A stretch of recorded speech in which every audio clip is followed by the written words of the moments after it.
But ये ज़्यादा देर चलेगा नहीं सर। अच्छी चार्ज कर लें। नहीं नहीं, 1.5 GB का है ये। हाँ तो चार्ज कर लेना इसमें। Hello everyone, hello. हाँ सर। Hello sir. हाँ मैं हाँ क्षमा सर, चाहूँगा, सुनाई दे। आज इसमें इंटरनेट की कुछ काम चल रही है यहाँ पे वायरिंग में, तो ये तार कुछ जी सर। डिस्टर्ब हो गई। हाँ, क्या करूँ, कभी कभी ऑनलाइन की सीमाएं होती है। तो सर मैं वो तो हमें भी दिख कभी नहीं कभी रहे, लगता है ना। आप दिख नहीं रहे। मैं दिखता हूँ, अब दिख जाऊंगा।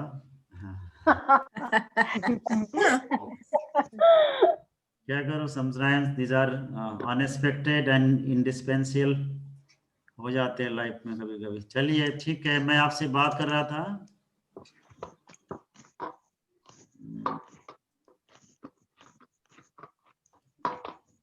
ओके,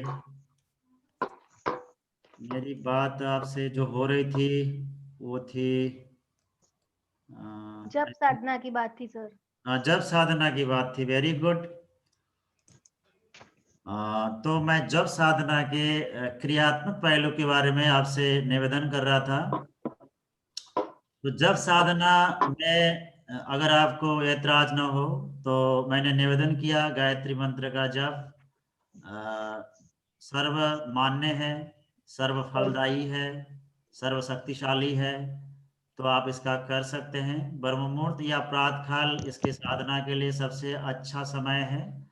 जब साधना से पहले आप षटकर्म कर लें तो ज्यादा अच्छा है। आसन कुशिका कुशा का, सूती का होना चाहिए, कंबल का भी यूज कर सकते हैं। अब कुछ भी ना हो इस तरह के चीज तो आप ब्लैंकेट यूज कर लें आज के समय में। तो आचमन के लिए जो आप बर्तन यूज करते हैं पूजा के लिए, अब आप सतोगुनी साधना कर रहे हैं तो आपको कॉपर का कंटेनर यूज करना चाहिए। कॉपर के आचमन हो तो बहुत अच्छा माना जाता है। और रजोगुनी आप साधना कर रहे हो तो आपको पीतल का यूज करना चाहिए, लेकिन मैं आपको शुरुआती तौर में तांबे का ही यूज करने की सलाह दूंगा। मतलब कलश यानी जो आचमनी, पंचपात्र, इस तरह के जो हम रिचुअल्स के लिए बर्तन यूज करते हैं, सतगुणी साधना के लिए तांबे का अच्छा है। माला तुलसी मैंने आपको निवेदन किया। और जो आप घी यूज करते हैं, घी गाय का घी सबसे अच्छा है सतगुणी साधना के लिए। अगर आप रजोगुनी साधना कर रहे हो तो आपको भैंस का घी यूज करना चाहिए। और तमोगुनी साधना में बकरी का घी भी यूज होता है, लेकिन हमें अभी उधर नहीं जाना है, हमें केवल सतगुणी साधना करना है। गाय का घी सबसे अच्छा है। आप एक ज्योति जला सकते हैं भगवान सूर्य के प्रतिनिधि के रूप में। फिर आप जब साधना मन ही मन करें। मन ही मन कुछ इस तरह से है कि जीव हिलता रहे, इसको हम योग की भाषा में मध्यमा वाणी बोलते हैं। यानी आपका होठ चलता रहे, जीभ चलता रहे, तो मंत्र का जप होता रहे। एक बार में आपको एक मनके को खिसकाना है। तो इस तरह से एक माला पूरा करने में आपको मंत्र को 108 बार बोलना पड़ेगा। शुरुआती दौर में मैं सलाह देता हूँ आपको एक माला से अपना जप शुरू करें। और ये जप प्राणायाम के बाद करनी चाहिए। आपके मन में सवाल ये आएगा कि मंत्र का जप हम कब करें। मैं समझता हूँ मंत्र के जप से अंदर धारणा की और शांति की स्थिति आ जाती है। तो पहले आप आसन कर लें, प्राणायाम कर लें, लास्ट में जप करें तो सबसे अच्छा है।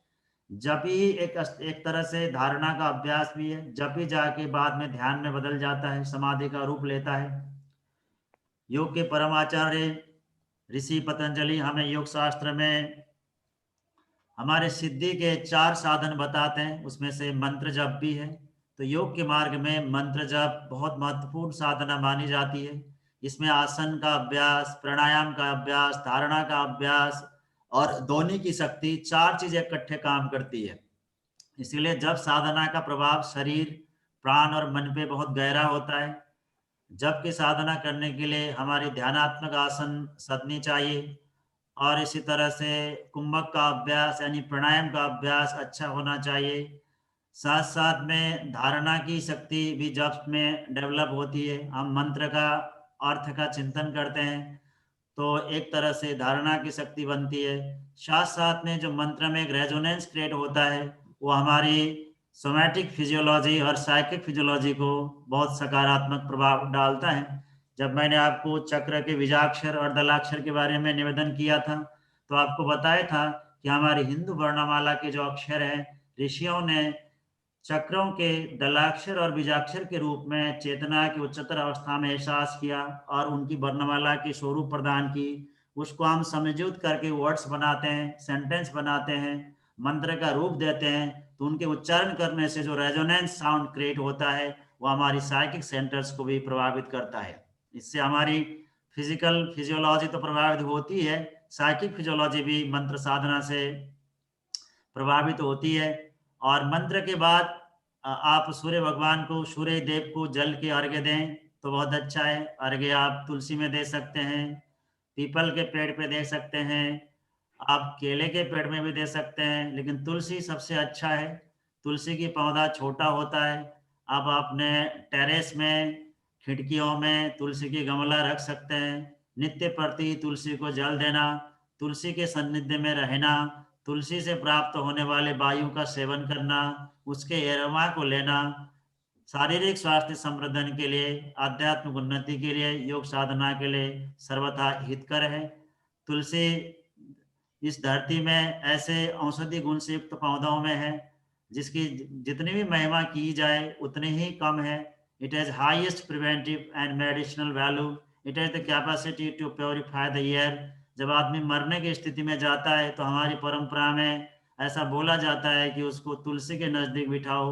इसके कारण यह है कि तुलसी के नजदीक में वायु की शुद्धता ज्यादा होती है, तुलसी के पेड़ में मच्छर नहीं बढ़ता, तुलसी के पेड़ में कभी सर्प नहीं आता, तुलसी के पेड़ में कभी बिजली नहीं गिरती। तो तुलसी के बड़ी महिमा है पर्यावरण शुद्धि के दृष्टिकोण से और रोगोपचार और स्वास्थ्य संवर्धनात्मक दृष्टिकोण से। और इसी तरह से तुलसी को देवता समतुल्य माना जाता है। देवता उसी को कहते हैं जो उपकारी होता है, दूसरे को देता है। इसको हमारे संस्कृति में देवता बोला गया है, चाहे वो सजीव हो, चाहे वो निर्जीव हो, चाहे वो वृक्ष हो, चाहे वो वनस्पति हो, चाहे वो पहाड़ हो, चाहे वो गगन हो, what ever thing it is, अगर कोई हमें देता है तो दैट इज देवता, राइट। तो इस तरह से जप की क्रिया की जा सकती है।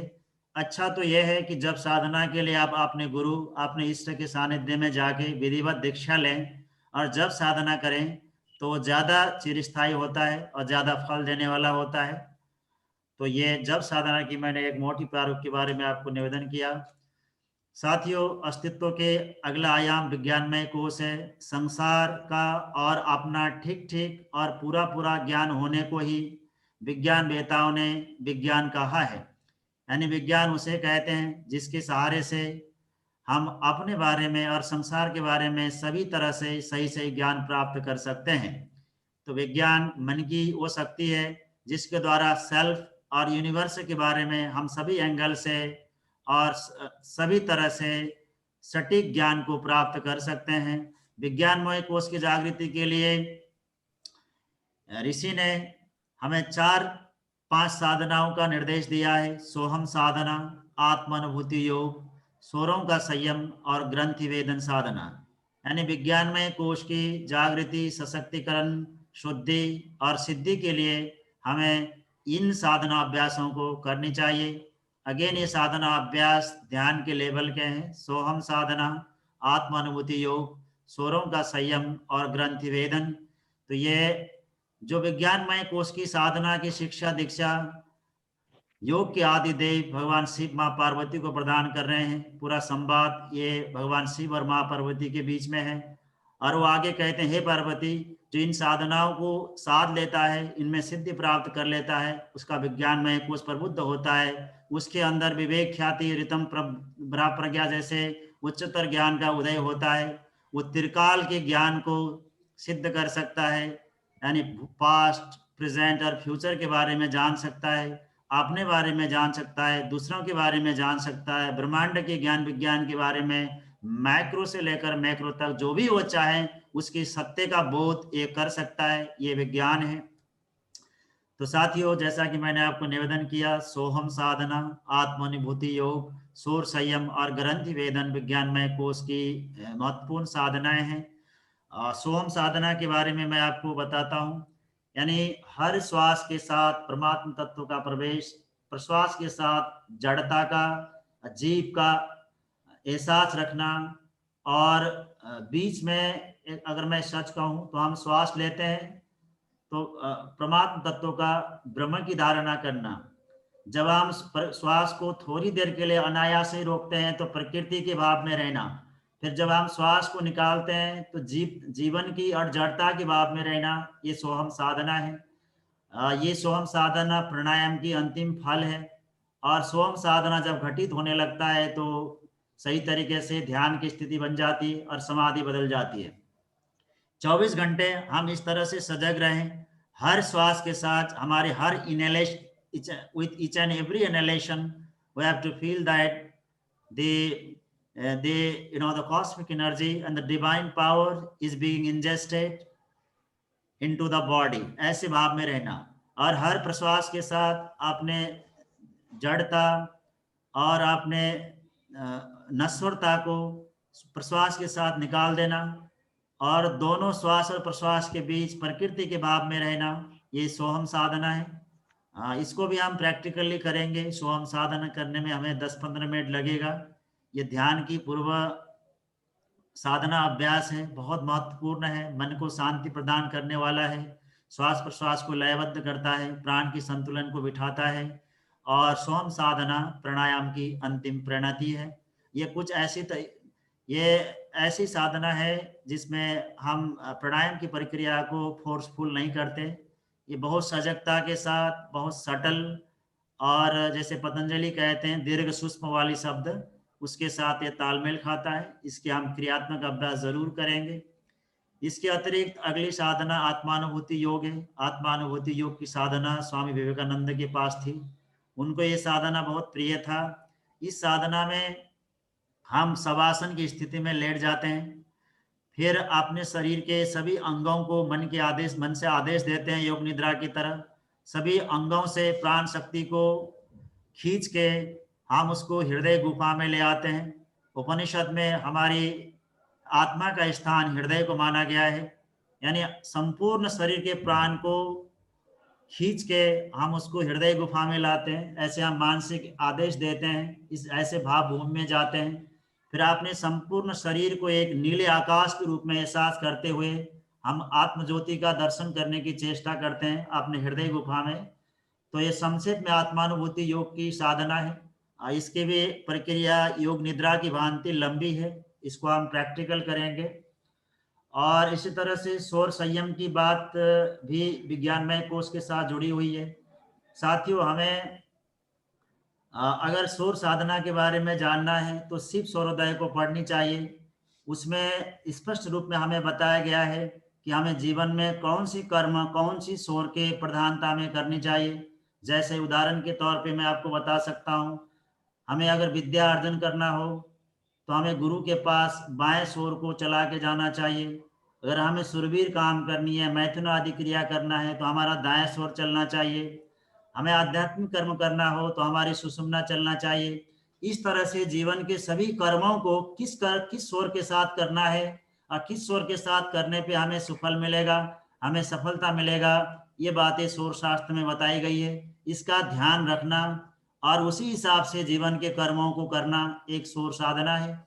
इसके अतिरिक्त शिव शोरोदय में निर्देश दिए मुताबिक अगर किसी कर्म करते समय हमारी शोर की स्थिति नहीं बन पाती है तो शोर को बदलने का, एक शोर से दूसरे शोर में शिफ्ट होने का तरीका भी है। उस अभ्यास और विधि के बारे में भी मैं आपको आगे बताऊंगा। हम एक शोर से दूसरे शोर में कैसे शिफ्ट करें, ये अपने आप में शौर योग की एक महत्वपूर्ण साधनात्मक अभ्यास है। अदरवाइज जिस कर्म को जिस शोर की प्रधानता के साथ करने की निर्देश दी गई है उसी के साथ करना, जीवन में सफलता की ऊंचाइयों को छूना, ये शोर संयम है। शोर संयम साधना के बारे में विस्तृत जानकारी के लिए आपको शिव शोरोदय पढ़नी चाहिए। इसमें आएंगे स्वामी मुक्ति बोधानंद सरस्वती ने बहुत अच्छी कमेंट्री की है और वो किताब बड़े साइंटिफिक, सिंप्लीफाइड और अप्लाइड वे से लिखा गया है। तो मैं आपको सलाह दूंगा ये स्वामी मुक्तिवेदानंद सरस्वती के द्वारा लिखित आप सूर्य योग की किताब जरूर पढ़ें। इसी तरह से विज्ञानमय कोश के अंतर्गत ग्रंथिभेद साधना भी आता है। हमारा अस्तित्व त्रिगुण से युक्त है, यानी प्रकृति की जो साम्य अवस्था थी सत रज तम से युक्त, उसी से हम विकार के रूप में पैदा हुए हैं। हमारी निर्माण यात्रा गुण के राह से आगे बढ़ी है। तो विज्ञानमय कोश में सत रज तम त्रिगुण से मुक्ति पाने के लिए हमें 3 ग्रंथियों का भेदन करना होता है, उनसे पार जाना होता है। तो सप्त चक्र जो हमारे शरीर में षट चक्र की बात की गई है मूल रूप से, उनसे संबंधित हमारे शरीर में 3 ग्रंथियां होती है। 3 ग्रंथि को आप सत रज तम के प्रतीक के रूप में भी ले सकते हैं। तो इन 3 ग्रंथियों में विष्णु ग्रंथि, रुद्र ग्रंथि और ब्रह्म ग्रंथि मुख्य रूप से है।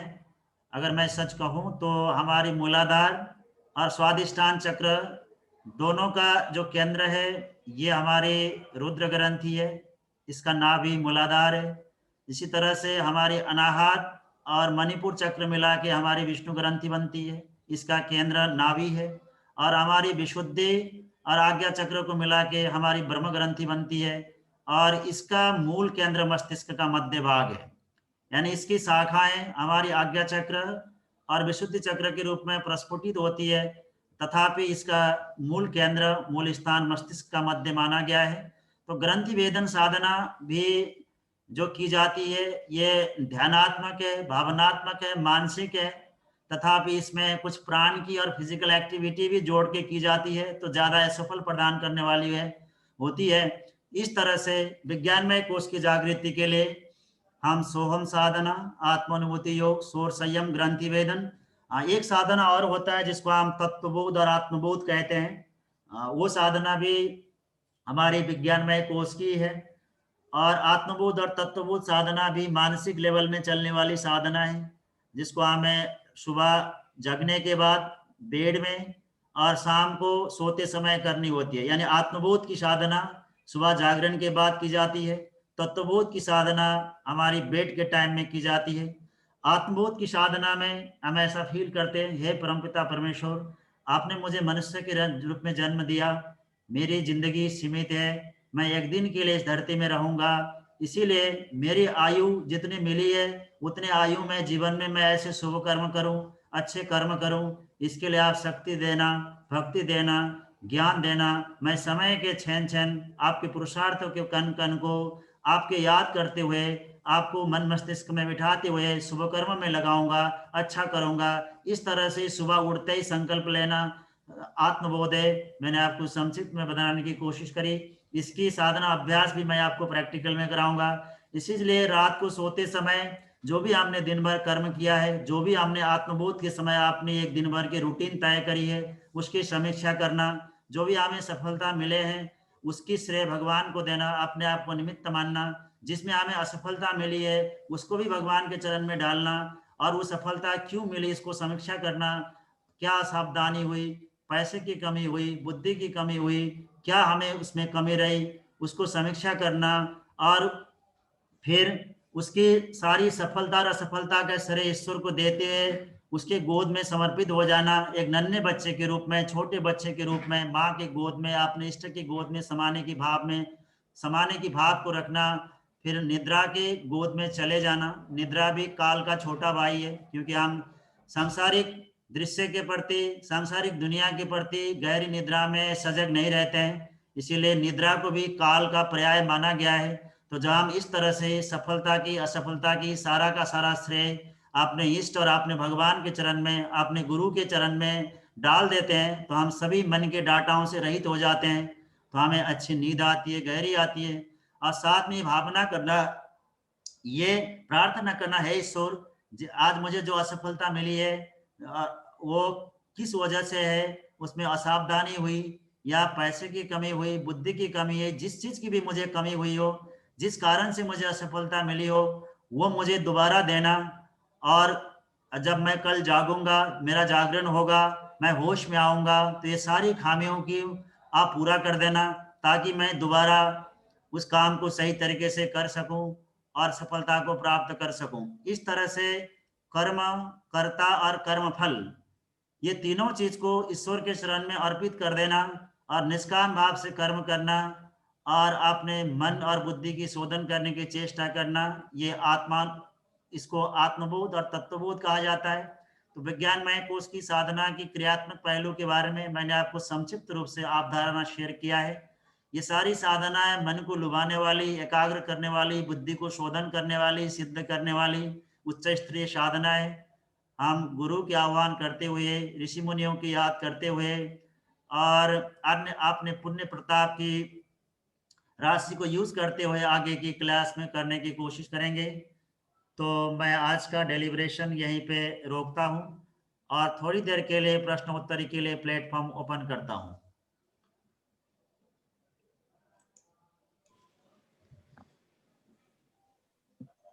यस सर, आपने जो बुक का नाम बताया ना, शिव सर्वोदय, तो वो उनका क्या पूरा वो बताइए ना फिर से एक बार। सौर योग, सूर्य योग। Okay Swami Mukti Bodhanand Saraswati. Okay sir, thank you. Sir, ग्रंथि वेदन के बारे में बहुत ज्यादा समझ में नहीं आया, क्योंकि हम उसके बारे में कुछ पढ़े ही नहीं। थोड़े डीप में वो समझना चाहते हैं।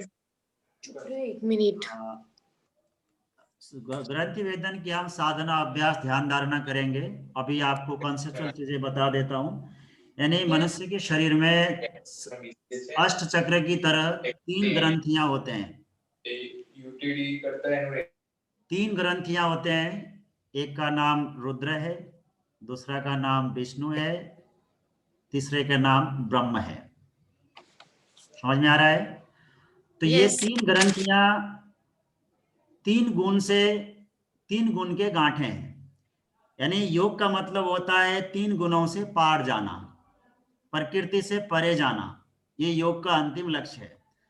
तो हमें साधना अभ्यास में, ध्यान की अभ्यास में कुछ ऐसी ध्यान भी करनी चाहिए जिसके द्वारा हम तम, रज और सद्गुण के जंजीर से मुक्त हो जाएं, इनके गांठ से मुक्त हो जाएं। वेरी गुड बेटा। तो इसमें जो तमोगुण होता है, तमोगुण का गांठ रुद्र ग्रंथि होता है। जो तमोगुण है उसका गांठ रुद्र ग्रंथि होता है, उसका स्थान मूलाधार है। यानी रुद्र ग्रंथि की ध्यान धारणा हमें करनी होती है तो हम मूलाधार से करते हैं। यानी रुद्र ग्रंथि का केंद्र मूलाधार है। वैसे मूलाधार और स्वादिष्ठान दोनों चक्रों को मिला के एक ग्रंथि बनती है। 2-2 चक्र की एक ग्रंथि होती है। स्वादिष्ठान और मूलाधार मिला के रुद्र ग्रंथि बनती है। ये तमोगुण का प्रतीक है, तमोगुण का जंजीर है और इसको साधने के लिए हमें ध्यान मूलाधार से करना होता है। इसी तरह से नाभि यानी मणिपुर चक्र और अनाहत चक्र को मिला के विष्णु ग्रंथि बनता है। ये रजोगुण का गांठ होता है और इस गांठ से मुक्ति पाने के लिए, इससे परे जाने के लिए हमें ध्यान धारणा नाभि से करना होता है। इसी तरह से विशुद्धि चक्र और आज्ञा चक्र को मिला के हमारी ब्रह्म ग्रंथि बनता है। ये सतोगुणी गांठ होता है, ये सतोगुणी जंजीर होता है। इसको खोलने के लिए, इसको भेदने के लिए हमें ध्यान धारणा आज्ञा चक्र से करना होता है। तो इस तरह से रुद्र ग्रंथि का केंद्र मूलाधार है, विष्णु ग्रंथि का केंद्र नाभि है और आपकी ब्रह्म ग्रंथि का केंद्र आज्ञा है। बात आपको क्लियर हुई होगी। बस की इसकी साधना अभ्यास, ध्यान की अभ्यास हम बाद में प्रैक्टिकल में करेंगे। सर नहीं है ना hello sir? Sorry to sir, interrupt. आपने बोला कि जब साधना हम लोगों को मतलब ब्रह्म मुहूर्त प्रातः काल में करना चाहिए और हम लोग करते भी है शायद, लेकिन उसमें सर हमको हम लोग जब साधना करते हैं तो मतलब कोई स्वार्थ के साथ करते हैं कोई भी, तो वो हमें निस्वार्थ भाव से करना है। तो मतलब किस तरीके से हमें 1 by 1 स्टेप हमें करना चाहिए, क्योंकि सांसारिक जीवन में ये सब तो मैंने आपको निवेदन किया, जो मैंने माला उसके मंत्र जप की थोड़ी सी आपको साधना और क्रिया के बारे में निवेदन किया, वो सारी प्रक्रिया निस्वार्थ भाव की है। हाँ, इसीलिए मैंने माला आपको तुलसी बताया, आसन मैंने सूती की बताई, कुशा बताया, बर्तन मैंने आपको तांबे का बताया, घी मैंने गाय के बताए, आपके फेस मैंने उत्तर पूर्व की तरफ बताया। तो ये सारी जो साधना की प्रकरण मैंने आपको निवेदन किया ना, ये आपकी सतोगुनी साधना के लिए है। हाँ, एक बात और आपको करनी होगी इसकी पूर्णता के लिए, आप अपने मन में कामना न रखें। हाँ निष्काम भाव से आप जब करते रहें तो यह आवश्यकता पूरी हो जाएगी। मन में कोई कामना न रखें। बाकी जो आपने साधना के लिए औजार बताया ना, सारी चीजें बताया, ये सारे के सारे सतगुणी साधना के लिए और निस्वार्थ भाव को साधने के लिए बताया। बात एक शर्त आपको और पूरी करनी चाहिए, आपके मन में आप किसी उद्देश्य, प्रयोजन और स्वार्थ को उसमें न जोड़ें और निष्काम भाव से करें। निष्काम ऐसे करें कि आप आत्म कल्याण के लिए, दुनिया के कल्याण के लिए कर रहे हैं, ऐसी नहीं भाव को आप रखें। वो तो सर अभी योग में मतलब जाने के बाद तो ये सब है, लेकिन अभी भी हमको मतलब अंदर से अभी क्लीन होना है, तो उसके लिए सर। हाँ, तो ऐसा है कि आपको एक चीज बताऊं, शायद आप स्वार्थ की भाव को सब हटाने की कोशिश करेंगे। 3 चीज जो निस्वार्थ काम करता है, आत्म कल्याण और लोक कल्याण के लिए जो साधना करता है, उसको 3 चीज बिना मांगे मिल जाती है। ध्यान से सुनेगा। जो आदमी कलेक्टिव वेलफेयर और सेल्फ अपलिफ्टमेंट के लिए अपनी साधना अभ्यास करता है, सभी डिजायरों को, सभी सेल्फ इंटरेस्ट को साइड में रख के, उसको 3 चीज बिना मांगे मिलता है। क्या हो सकता है, कोई बता सकता है मुझे? नंबर 1, दैवीय अनुग्रह, डिवाइन ग्रेस। दूसरा, सेल्फ सेटिस्फैक्शन, आत्म यस संतोष। तीसरा, लोक सम्मान, पब्लिक रेपुटेशन। यस सर, मुझे लगता है हमारे मोदी भाई ऐसी ही साधना करते हैं। यस सर, हाँ यस सर। उनके जीवन को मैं इससे काफी नजदीक देखता हूँ। जब वो प्रधानमंत्री हो गए थे तो मेरी सबसे ज्यादा ध्यान ये जानने में थी कि उनमें उनकी जब आत्मवृत्त पढ़ी जाएगी, बताई जाएगी, तो ये जरूर बताई जाएगी कि वो क्या अभ्यास करते हैं, कहाँ से उन्होंने साधना सीखी है, उनकी स्पिरिचुअल आइडियोलॉजी क्या है, कहाँ से उनको योग और आध्यात्म की पोषण मिली है, कौन उनके गुरु रहे होंगे, वो खाते क्या है, उठते के कब होंगे, सोते कब होंगे। ये मेरे दिलचस्पी का विषय था। दोबारा बोल रहा हूं, जो आदमी कलेक्टिव वेलफेयर से के लिए सच्चे दिल से साधना करता है, उसको 3 चीज बिना मांगे मिल जाता है। Number 1, divine grace, divine blessing when and wherever required.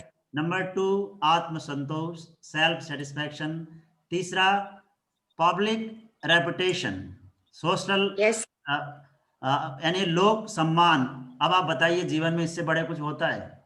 नहीं सर, इसकी शुरुआत हो गई है, लेकिन अभी भी थोड़ा एक्सपेक्टेशन है, मतलब इस राह पे चल रहे हैं तो अभी इसका अनुभव हो रहा है। ठीक है। अब ये आत्म कल्याण की मनोभाव को रखना भी एक तरह की सतोगुनी स्वार्थ ही है। आत्म कल्याण की मनोभावना मन में रखना भी तो एक चित्त की सतोगुनी कामना ही तो है। भगवान के दर्शन करने की संकल्प करना, इच्छा रखना, ये भी तो एक इंटरेस्ट ही तो है। लेकिन इंटरेस्ट शुभ है, अच्छा है। और जिस दिन हमारी सभी कामनाएं और वासनाएं मिट जाती है तो जीने का मन नहीं होता। इसीलिए स्वामी विवेकानंद ने कहा है ना, जब जीवन पूरी तरह से समझ में आती है तो शरीर छूट जाता है। क्या समझे? यस सर, जीवन पूरी तरह से समझ में आ जाती है तो शरीर छूट जाता है। जब आप ये समझ लेते हैं और इस भाव दशा में टिक जाते हैं, मैं प्रकृति हूं ही नहीं, मैं पुरुष हूं, तो आदमी कमाने का, खाने का, पचाने का, मलमूत्र निकालने का, दुनिया भर के लोकाचार करने का धंधा करेगा ही क्यों? जब वो मैं शुद्ध हूँ, चैतन्य हूँ, अविनाशी हूँ, इस भाव में जीने लगेगा, अपनी परम चेतना को विराट चेतना के साथ एकाकार करके 24 घंटे उस भाव दशा में जिएगा, तो संसार के प्रपंच से उसको क्या लेना देना है? That's why Swami Vivekananda beautifully says, when life is understood at entirety, there is no more desire to live and survive. तो ऐसा है ये। आज थोड़ी सी हमारी सत्संग की कंटिन्यूटी है। एक पॉइंट नोट डाउन रखिए मन में कल के लिए सर। तन्मात्रा की साधना आपने अलग से बताई थी कि आप बताओगे, तो वो कल बता देना, लेकिन प्लीज बताना, ठीक है? अच्छा, हमारे बीरेन भाई साहब से मेरी बात होती है, मैंने परसों उनको पूछा कि मैडम नहीं जुड़ती, उन्होंने बोला नहीं जुड़ती। तो फिर क्यों नहीं जुड़ती? बोलते हैं उनकी अपनी काम है, सुबह सबको चाय पिलाती है, कबूतर को चारा खिलाती है, सब करती है। तो मैंने बोला आपसे तो योग में काफी आगे हैं, आप तो हठ योग कर रहे हो, आसन प्राणायाम कर रहे हो, वो तो भक्ति योग करती है। तो पतंजलि कहते हैं भक्ति करने वाले तो सीधे समाधि में पहुंच जाते हैं, उनको कुछ नहीं करना होता है। समाधि सिद्धि ईश्वर प्रणिधानात्, पतंजलि योग सूत्र का श्लोक है ना ये। जो भक्ति योग करता है वो सीधा सीधा समाधि में ऐसे चला जाता है। तो मैंने बोला आपसे तो ऊंची आत्मा है, वो आपसे अच्छी योग करती है, निष्काम कर्म योग करती है, सबको खिलाती है पिलाती है, भजन करती है, रोज आरती करती है, वंदना करती है, उसमें रमती है, नाचती है, उस भाव से काम करती है, तो सबसे बड़ा योग है। फिर आप कैसे कहते हो कि वो योग नहीं करती? तो समझ में आया? तो मन की शुद्धि के लिए भक्ति इंपॉर्टेंट है। दूसरा निष्काम कर्म योग, जैसे यहाँ पे आप अलग अलग पैसे के लोग होंगे। अभिंगा बहन पता नहीं आप क्या करती होंगी, आप बता सकती हैं आप क्या काम करती हो? सर मैंने योग टीचर्स ट्रेनिंग मतलब एज अ योगा ट्रेनर मैं आदर्श अहमदाबाद के एक सेंटर पे ऐसे सेवा देने जाती थी, और अभी पर्सनल ट्यूशन भी करती हूँ, और मेरे घर में सब योगा टीचर्स है।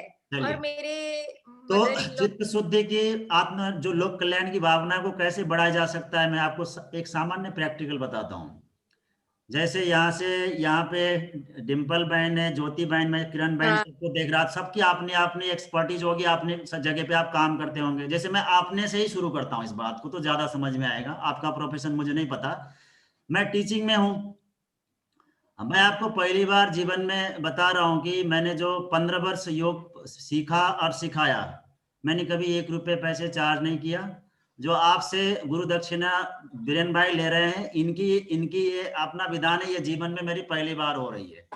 मेरे से कोई भी मिला आज तक, कोई भी रहा, मैंने उनको चाय पिलाया, पानी पिलाया, कभी उनके 1 कप चाय नहीं पी। अगर मैं शिक्षक हूं तो मैं रोज या ऐसा समय निकालूं जिससे मैं गरीबों की शिक्षण प्रशिक्षण करूं। जो स्ट्रीट बच्चे हैं, जिसके पास पैसे नहीं है, अनाथ हो गए हैं, ऐसे लोगों को उठाने के लिए मैं अपनी ज्ञान का दान देता हूं। तो ये मेरी आत्म कल्याण की भावना को, एक निस्वार्थ प्रेम को बढ़ावा देने वाला काम है। इसी तरह से आप जो सुबह भोजन बनाते हैं, उस भोजन में से आप 2-3 मुट्ठी निकालें। जो आपकी परिवार में आप भोजन बनाते हैं उसमें से आटा निकालें, चावल निकालें, और उसको निकाल के किसी आश्रमों में जहाँ अनाथ लोग भोजन करते हो, अंधे लोग भोजन करते हो, जहाँ दान का सदुपयोग होता हो, या ऐसे आश्रम भी हैं जहाँ पे दान का दुरुपयोग होता है आज के समय में, जहाँ वास्तव में दान का सदुपयोग होता हो, निड्डी लोगों को जाता हो, ऐसे जगह पे आप जाके दे दें। ये वो आपकी करते आत्म परिष्कार। हाँ, एक बात जरूर समझें, आत्म परिष्कार की साधना धोखे से, कैजुअली एक बार करने से नहीं होता। अगर आप कैजुअली करोड़ों का ध्यान भी देते हैं तो आपकी मन को शुद्धि नहीं करेगा। यानी उपकार की भावना, दान का कार्य आपको रोज ही करना है अभ्यास में। हाँ, रोज रोज सर। अगर आप ऐसा करते हैं तो आपके मन को साधने वाला, उपकार और स्वार्थ के भाव को, उपकार के भाव को बढ़ाने वाला, स्वार्थ के भाव को मिटाने वाला होता है। जैसे अम्मी बहन बैठी हुई, आपका हॉस्पिटल है, 2-3 आप वो रोज बनाइए, नियम बनाइए, आपके हॉस्पिटल में आप दो गरीबों की निःशुल्क उपचार करोगी रोज। ये आप देखिए कितने का करना है। मतलब ये आपका संकल्प होना चाहिए कि रोज उसमें कोई आप रैंडम सैंपलिंग करिए, चिट्टा लगाइए, किसी को आपको अपना जजमेंट नहीं करना है। उस समय में जो भी व्यक्ति आया उसका आपको 1 का रोज निःशुल्क उपचार करना है। समझ में आया? तो केवल चित्त शुद्धि के लिए प्राणायाम और आसन का कोई रोल नहीं है, कर्म योग भी करना है, भक्ति योग भी करना है, सभी का अपना अपना रोल है। मैं समझता हूँ संकल्प हमें छोटी लेनी चाहिए, पहले छोटी छोटी लेनी चाहिए, और जिसके लिए जो सुलभ हो अपने एक्सपर्टीज के हिसाब से। तो भगवान ने हमें ज्ञान दिया है, समय दिया है, बुद्धि दिया है, समृद्धि दिया है, इसको हमने निस्वार्थ भाव से दान देना है।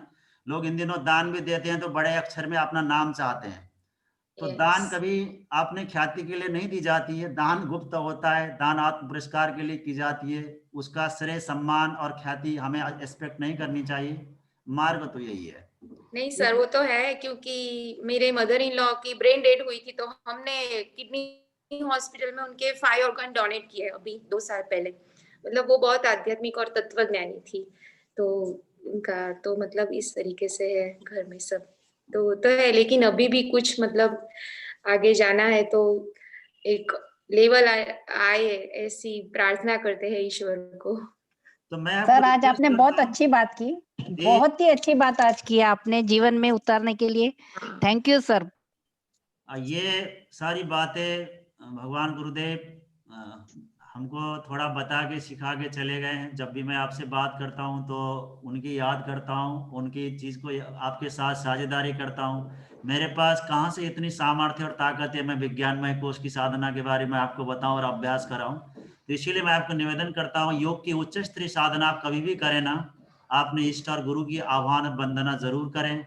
हमारी छोटे लड़कपन से, बचपन से, बच्चे की प्रयास से विज्ञानमय कोश की साधना न होते हैं न सिद्ध होते हैं। इसके लिए गुरु का मार्गदर्शन, उसका आंचल, उसकी कृपा बहुत जरूरी है। गुरु स्थूल भी हो सकता है, गुरु निराकार भी हो सकता है, और गुरु किसी भी रूप में हो सकता है। मैंने आपको जब ये पंचकोश की साधना बताना शुरू किया था भगवान शिव और माँ पार्वती के संवाद के रूप में, तो आपको एक बात पहले बताया था, जिसके जीवन में लगता है कि गुरु नहीं बन पा रहे हैं तो आप भगवान शिव को गुरु मान लीजिए। सभी गुरुओं के गुरु हैं, उनकी वंदना कर लीजिए। तो गुरु के भाव के बिना आध्यात्म की गहरी साधना नहीं होते हैं, क्योंकि ये सारी साधना भावनात्मक होती है, मानसिक होती है। पहले शरीर, पंच तत्व, पंच प्राण, उसके बाद मन, उसके बाद तो सारी साधनाएं बुद्धि के लेवल में, भाव के लेवल में, भाव से भी पीछे, मैं सच कहूं तो भाव से भी पीछे चली जाती है। बाद में तो बुद्धि भी छूट जाता है, तो हम संसार से पूरी छूटी जाते हैं। तो आप गुरु की वंदना करिए, सदगुरु की। गुरु भगवान शिव को करिए, भगवान राम को मान सकते हैं, कृष्ण को मान सकते हैं, अल्लाह को मान सकते हैं, कृष्ण उसको जीसस को मान सकते हैं, जिसकी जैसी श्रद्धा हो। लेकिन ईश्वरीय शक्ति के साथ हमें एकाकार होना पड़ेगा, इसके बिना अध्यात्म की उच्च स्तरीय साधना नहीं होते हैं।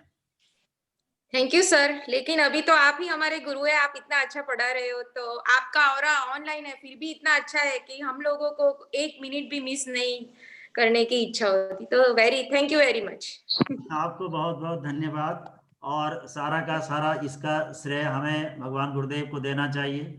उन्होंने जो भी मुझे प्रत्यक्ष या अप्रत्यक्ष जो सिखाया, जो मैं समझ पाया, वह मैं आपको अनगढ़पन से साझेदारी कर लेता हूँ। जो भी आपको अच्छा लगता है ये उनका प्रसाद है, धन्यवाद उन्हें देना चाहिए। और मैं आपको पंचकोश की साधना की बातें कोई ऐसे एक इंटेलेक्चुअल यूनिवर्सिटी के प्रोफेसर के मूड से नहीं पढ़ा रहा, मैं आपको भगवान शिव और माँ पार्वती के संवाद के रूप में ये बातें साझेदारी कर रहा हूँ।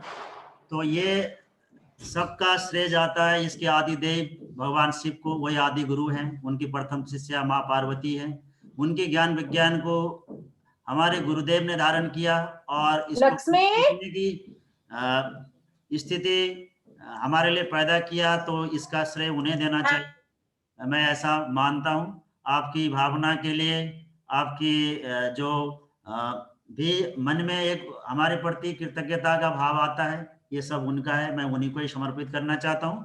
तो हम थोड़ा आगे जा चुके हैं, और विज्ञानमय कोश की बात होगी तो भाव संवेदनाओं की बात होगी, भावनाओं की बात होगी। विज्ञानमय कोश यानी भाव संवेदनाओं की साधना, भाव संवेदनाओं को जगाना, उसको सुनियोजन करना, उसको राह देना, उसको इंटेंस करना, और उससे जीवन की ऊंचाइयों को छूना, ये विज्ञानमय कोश की साधना है। ये कोई प्राण की और शरीर की मैकेनिकल एक्शन है नहीं। तो निसंदेह विज्ञानमय कोश की साधना की चर्चा के दौरान भाव भूमि गहरे उतरते हैं, संवेदनाएं जगती है, और भावना का उछाल आता है, जैसे समुद्र में उछाल आता है। बाद में जाके हम आपको एक ध्यान कराएंगे कारण शरीर का, जिसको बोलते हैं आत्मा, जिसको बोलते हैं अमृत वर्षा रसानुभूति। अमृत वर्षा रसानुभूति एक ध्यान होता है कारण शरीर की, संपूर्ण रूप से भावना की ध्यान है, और उसमें हम भावनाओं की उछालों का एहसास करते हैं, जैसे समुद्र में लहरें उठते हैं पानी के, उसी तरह से हमारे अंदर भाव संवेदनाओं की एक लहरें हम फील करते हैं। धीरे धीरे चल रहे हैं, कोशिश करते हैं कुछ चीज को हम पकड़ पाए जीवन में, कुछ एक आध चीज तो ठीक बन जाए, सज जाए, जिससे हम अपनी मन की विक्षेप को, भावनात्मक उतार चढ़ाव को ठीक कर पाए और सुलझ जाए, अनगढ़ से सुगढ़ बन जाए, कोशिश करते हैं। मैं समझता हूँ थोड़ा समय ज्यादा हुआ है, एक क्वेश्चन आप कर सकते हैं, 1 क्वेश्चन मेरे कि ख्याल। लहसुन खाने से, हेलो जी जी, वो सर कल ब्रिजेश सर जब आज खाने से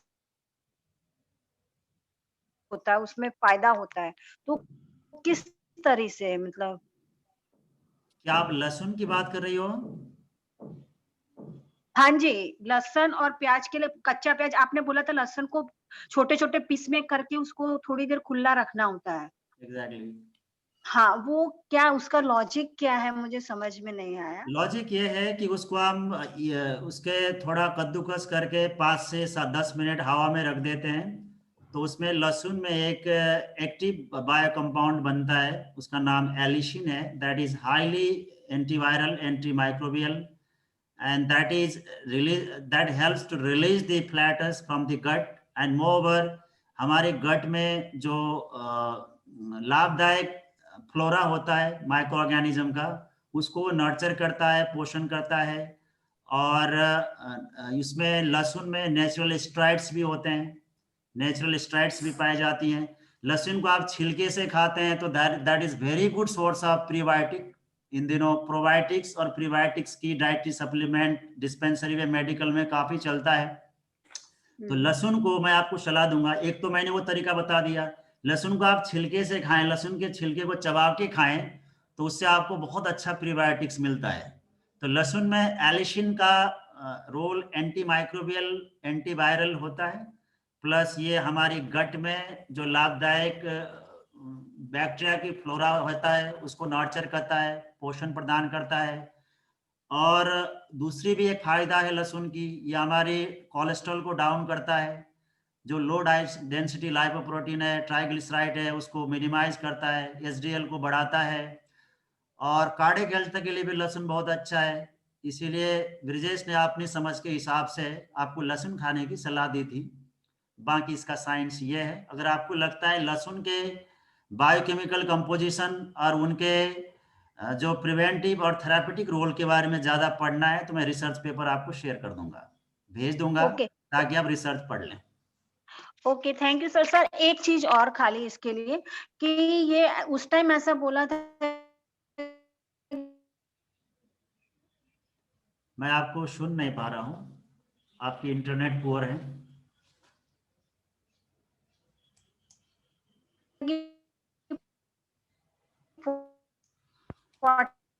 मैं क्षमा प्लस, चाहता हूँ, हेलो जी सुनाई दे रहा है सर आपको? आप सुनाई पड़ रहा है। सर सुनाई, अच्छा, ये एक्चुअली में कल सर ने, ब्रिजेश सर ने ऐसा बोला था कि 40 प्लस जोड़ों में दर्द, जो जोड़ों में तकलीफ होती है, वो 40 प्लस वालों के लिए ये उपाय अच्छा है। लेकिन अभी तो मैंने देखा है यंग एज में भी ये प्रॉब्लम होती है, जोड़ों में कोई भी आसन करने जाते हैं, कुछ करने जाते हैं, कट कट करके आवाज आती है उनके जोड़ों में से, तो उनको भी क्या ये लागू पड़ता है कि उनको भी ये चीज दे सकते हैं हम? एग्जैक्टली, लहसुन में भी one good diet is supplement for that, but it's not sufficient, वो उतना पर्याप्त नहीं है। जोड़ों में दर्द आता है तो आपको फिजिकली भी एक्टिव रहना होगा, बोन हेल्थ को, यानी बोन फॉर्म, अब मैं थोड़ा फिजियोलॉजी में आपको ले जाता हूँ। हमारी बोन माना बोन बनता भी रहता है, और यानी रिजनरेशन डिजनरेशन बोन की साथ साथ चलती रहती है, इसको हम मेडिकल फिजियोलॉजी में बोन रिमॉडलिंग बोलते हैं, ठीक है। तो रिसर्च से ये पाया गया है, जिस बॉडी के पार्ट्स को, जिस बोन को हम ज्यादा एक्टिव रखते हैं, उसकी मिनरल डेंसिटी अच्छी हो जाती है, उसकी Okay. बोन वहां पे बोन जो रिमॉडलिंग की प्रक्रिया अच्छी होती है, जो बोन का फॉर्मेशन अच्छा होता है, उस पार्ट के मसल और बोन दोनों हेल्दी और अच्छे हो जाते हैं। तो मैं बता रहा हूँ कि बोन को अच्छे बनाने के लिए एक्सरसाइज की जरूरत है। अब बोन की फॉर्मेशन को प्रमोट करने के लिए आपको कैल्शियम और फास्फोरस का इंटेक रेगुलर लेना चाहिए डाइटरी सप्लीमेंट के रूप में। अब अगेन इंपॉर्टेंट बात और है, अगर आप कैल्शियम खा लें लेकिन आपके शरीर में विटामिन डी की डिफिशियंसी हो, Okay. तो खा के भी नहीं लगेगा, आप कितना ही दूध पी लें आपकी अस्थियां कमजोर बने रहेंगे, क्योंकि कैल्शियम के एब्जॉर्प्शन के लिए हमारे शरीर में विटामिन डी का होना जरूरी है। तो कैल्शियम खा के भी शरीर में लगे, बोन में जाए, इसके लिए आपको विटामिन डी की मात्रा चेक करनी पड़ेगी। इंडियन पॉपुलेशन में 80% लोगों में विटामिन डी की डिफिशियंसी होती है। तो आप चेक करें। विटामिन डी को सप्लाई करने के लिए आप सन रेज में रहने की आदत डालें। विशेषकर महिलाओं को, आपकी उम्र के लोगों को तो काफी सजग होना चाहिए। मेनोपॉज के बाद ऐसे एस्ट्रोजन की सिक्रेशन कम हो जाती है, और एस्ट्रोजन कम होने से बोन मिनरल डेंसिटी डाउन होता है, ऑस्टियोपोरोसिस की समस्या बढ़ जाती है। तो बोन हेल्थ के लिए लहसुन तो है ही है, प्लस कैल्शियम फास्फोरस से युक्त। और बोन के निर्माण में विटामिन सी का बड़ा रोल होता है। बोन के जो इनऑर्गेनिक पार्ट है, कोलेजन फाइबर्स, जो बोन को फ्लेक्सिबिलिटी देता है। अगर बोन केवल कड़ा हो जाए तो पेंसिल जैसे रॉड जैसा हो जाएगा ना, थोड़ा जर्क आएगा तो टूट जाएगा। तो बोन में थोड़ा फ्लेक्सिबिलिटी भी होना चाहिए।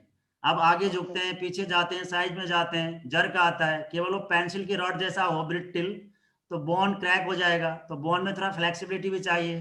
वो बोन में जो ऑर्गेनिक पार्ट होता है, कोलेजन फाइबर्स वगैरह होते हैं, प्रोटीन मॉलिक्यूल, उससे होता है। तो उसके लिए आपको विटामिन सी भी लेना चाहिए, प्रोटीनियस डाइट को भी लेना चाहिए।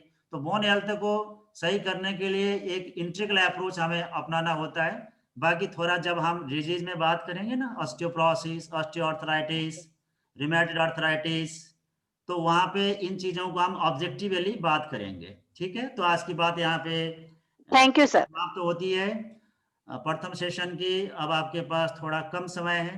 आज के लास्ट सेशन तक, डॉक्टर ब्रिजेश आपके साथ रहेंगे, और मैं बिना देर किए हुए डॉक्टर ब्रिजेश को आगे क्रियात्मक सेशन के लिए आमंत्रित करता हूं। मुझे लगता है आज 5 लोग जो बीच में डिसकंटिन्यूटी हुई थी, उसमें शायद एग्जिट हो गए, या आई एम नॉट श्योर, 45 ही लोग थे।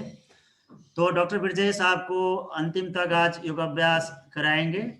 मैं डॉक्टर ब्रिजेश को आमंत्रित करता हूं अगले क्रियात्मक सेशन के लिए। Doctor Brijesh please.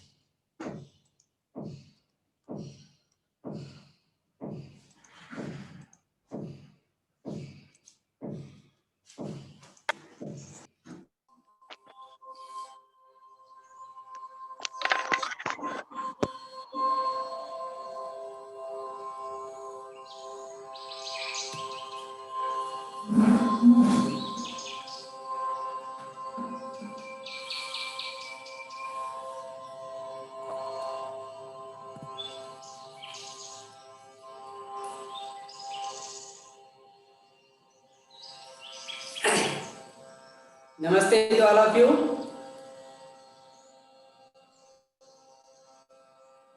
नमस्ते सर। नमस्ते सर। नमस्ते सर। योगा सेशन के लिए, प्रैक्टिकल सेशन के लिए सभी लोग पीछे जाके बैठ जाएं। आज थोड़े कठिन अभ्यास भी हैं और थोड़े सरल अभ्यास भी हैं। कठिन अभ्यास के बारे में हम थोड़ा सा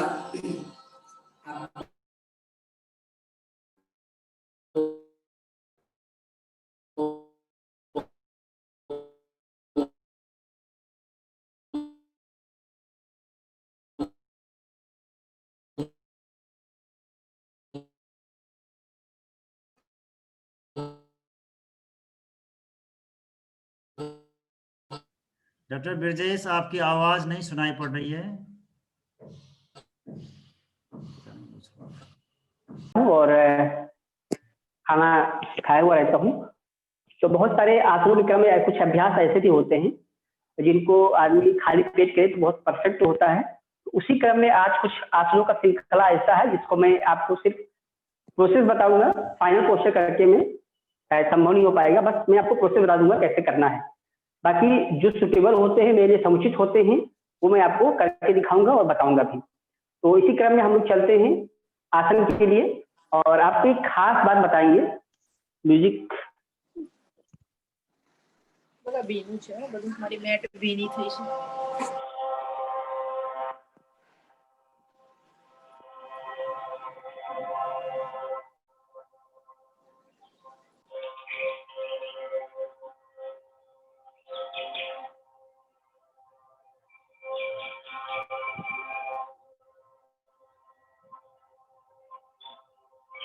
ओके, चलिए अब लोग वार्म अप के लिए तैयार रहिए। वार्म अप से पहले एक बात अपने ध्यान में, अपने रूम में और अपने कॉन्शियस, सब कॉन्शियस और अनकॉन्शियस में इस बात को फीड कर लीजिए कि कुछ नहीं मिलता इस दुनिया में, कुछ नहीं मिलता इस दुनिया में मेहनत के बगैर।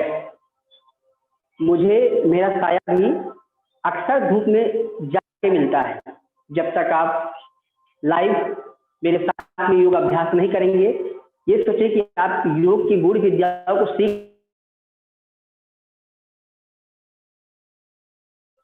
कुछ नहीं मिलता इस दुनिया में बगैर मेहनत के।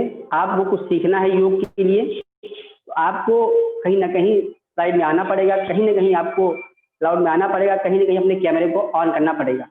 सभी लोग रेडी हो जाए मेरे साथ योग करने के लिए। मेहनत करने का मतलब ये है कि जो मैं अभ्यास कराऊं उसको, उन सभी अभ्यास को आप साथ साथ में करेंगे। धीरे से दोनों हाथ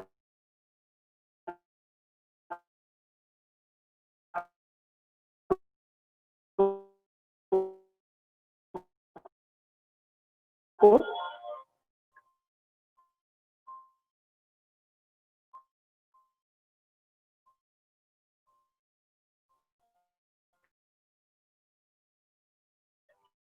9, 8, 6, 5, 4, 3, 2, 1। Release, relax. दूसरे हाथ से करेंगे।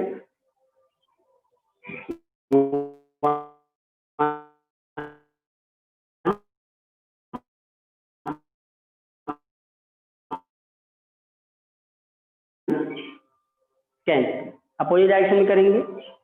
10, 9, 8, 7, 6, 5, 4, 3, 2, 1। दोनों हाथ से करेंगे एक साथ। 1, 2, 3, 4, 5। अपोजिट डायरेक्शन में करेंगे। 5, 4, 3, 2, 1। अब जैसा मैं कर रहा हूँ उसको पहले आप देखेंगे, फिर करेंगे। इसको बोलते हैं 1 to 1 अपोजिट शोल्डर मूवमेंट। पहले हाथ ऐसे करिए, इस हाथ को अल्टरनेट करना, पहले देखिए आप। पहले मेरे साथ करने का प्रयास भी करिए। देखिए, एक नीचे जाएगा, ऊपर जाएगा। 4, 5, 6, 7, 8, 9, 10। इसी का अपोजिट भी करेंगे। अब ये उसमें आपको माइंड को कंसंट्रेट करना है। 1, 2, 3, 4, 5, 6, 7, 8, 9, 10। कुछ लोग गलत कर रहे हैं, कुछ लोग ऐसे घुमाए जा रहे हैं। आप उस पर ध्यान देंगे, ऐसा नहीं घुमाना है। एक नीचे जाएगा तो एक ऊपर जाएगा, देख रहे, एक नीचे जा रहा है, एक ऊपर जा रहा है, फिर एक ऊपर जा रहा है, नीचे जा रहा है। प्लीज, जब आप ऐसा करते हैं तो आप बारीकी से भी फील करेंगे तो आप देखेंगे आपको यहाँ से हल्की हल्की सी आवाज सुनाई पड़ेगी। मस्कुलर में फ्लेक्सिबिलिटी बढ़ती है धीरे धीरे। दोनों पैरों को मिला दीजिए, दोनों हाथ कमर पे। 1, 2, 3, 4, 5। अपोजिट डायरेक्शन में करेंगे। 5, 4, 3, 2, 1। Ready, relax. दोनों पैर खोल लीजिए, दोनों हाथ सीधा, हाथों को पलटिए, स्ट्रेच करिए, हाथों को क्लोज करिए, इंटरलॉक, होल्ड करिए। श्वास छोड़ते हुए लेफ्ट साइड ट्विस्ट करिए, होल्ड करिए। 5, 4, 3, 2, 1। रिलीज। राइट साइड से चलेंगे, लंबा गहरा सांस लीजिए, सांस छोड़िए।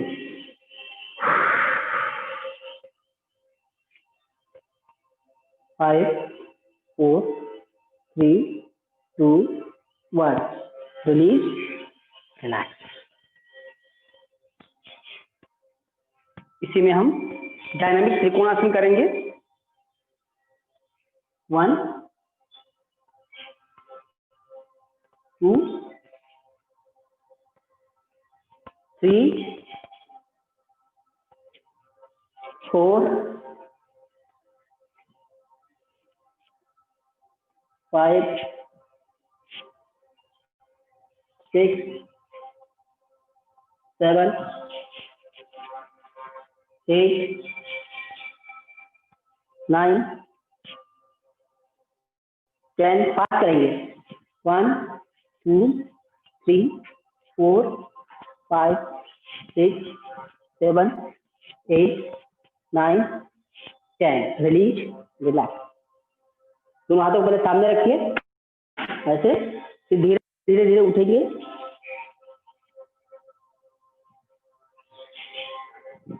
अपने बाएं हाथ से दाहिने हाथ की कलाई को पकड़िए, लंबा गहरा सांस लीजिए।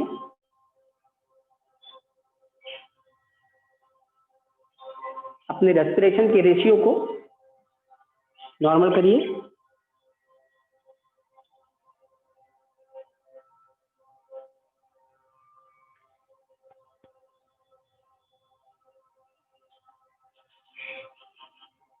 Release relax. करेंगे स्टैंडिंग कौन मुक्तासना। लेफ्ट लेग को फोल्ड करिए 1 2 3 4 5 6 7 8 9 10 रिलीज रिलैक्स। सभी लोग इस तरीके से बैठने का प्रयास करेंगे। बैठ जाइए।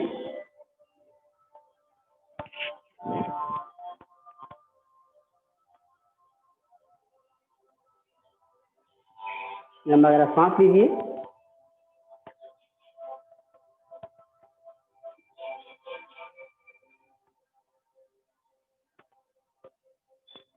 इस आसन का नाम वज्रासन है।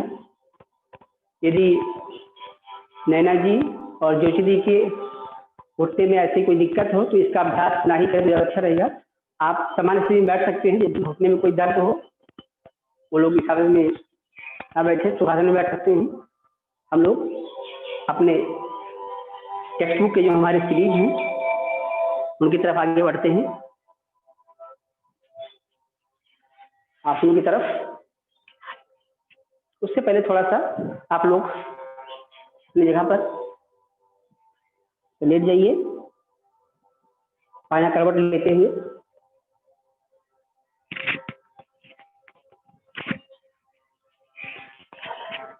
दोनों पैरों को उठाइए सीधा, दोनों हाथों को उठाइए, दोनों हाथों से लॉक करिए। श्वास लीजिए, श्वास छोड़िए, बाहर की तरफ स्ट्रेच करिए,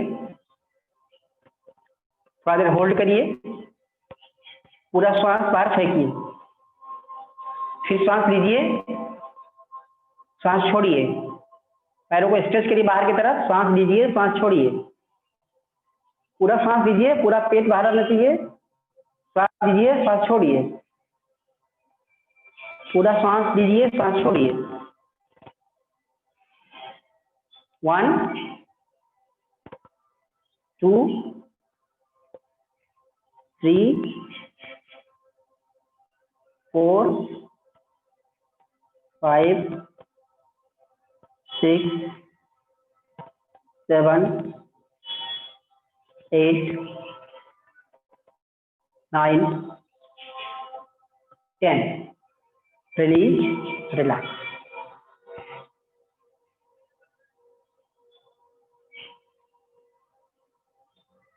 रिलीज।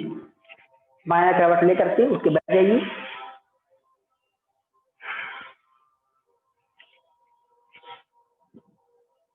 Release and relax. कल का वीडियो जब मैं देख रहा था मुझे एक थोड़ा सा सीक्वेंस में ऊपर और नीचे हुआ था, उसको मैं अभी इसी सेशन में क्लियर कर देता हूँ। कल मैंने आपको एक अभ्यास बताया था संकट आसन। संकट आसन का वेरिएशन हमने उसमें जो चर्चा कर दिया था वो था उत्कट आसन के अंतर्गत। वो उत्कट आसन में नहीं आता है जो मैंने आपको ये एक आसन बताया था ऐसा करके और ऐसा बैठने वाला। ये अभ्यास भी कहीं कहीं संकट आसन में आता है उसको उत्कट आसन में आप नहीं लेंगे। चलते हम लोग चलते हैं कल से आगे के अभ्यास की तरफ। पहला अभ्यास हम लोग करेंगे जिसका नाम है कुक्कुट आसन। कुक्कुट आसन का अभ्यास के लिए शरीर का हल्कापन होना बहुत जरूरी है। कुक्कुट आसन करने से हमारे हाथों में मजबूती आती है, आयुष में लाभकारी है। यदि किसी व्यक्ति को डिप्रेशन की समस्या रहती है उसमें भी इसका ठीक बताया गया है।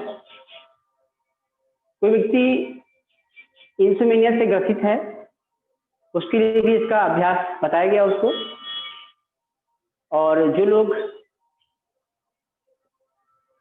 पीठ दर्द से परेशान रहते हैं वो लोग इसका अभ्यास कर सकते हैं। इसका एक बेसिक स्टेज है और एक फाइनल स्टेज है। फाइनल स्टेज में जहां कहीं एडवांस आसन की कंपटीशन होते हैं पर क्या जाता है, बेसिक स्टेज में जनरली जो हम लोग सब लोग कर सकते हैं उसके बारे में चर्चा करेंगे। सबसे पहले ये कुछ आसन ऐसे हैं जिसको हम सिर्फ प्रोसेस बताएंगे, फाइनल प्रोसेस नेक्स्ट टाइम कहीं बताएंगे आपको। देखिए तो करना क्या है, आपको एक पैर को उठा लीजिए। आप लोग नहीं करें तो अच्छा रहेगा, सिर्फ आप देख लीजिए। चाहे तो कर सकते हैं आप, जैसे आप बन पाए तो कर लीजिए। बाएं पैर को बाएं पैर के ऊपर दाहिना पैर सेट करिए ऐसे, और दूसरे पैर को भी यहाँ सेट करिए। सेट करने के बाद सिंपल भाषा में कहें तो आप सबसे पहले पद्मासन लगाइए, जो आपको कंफर्ट लगे। या आप दाहिना पैर लगा सकते हैं या बायां पैर लगा सकते हैं, जो आपको जिस आसन में कंफर्ट महसूस हो उस आसन में आप पद्मासन लगा लीजिए। पद्मासन लगाने के बाद आपको अपने एक हाथ को इसके अंदर प्रवेश करना है। देखिए ऐसे, ठीक है आपको, और दूसरे हाथ को भी इसी के अंदर प्रवेश करना होता है।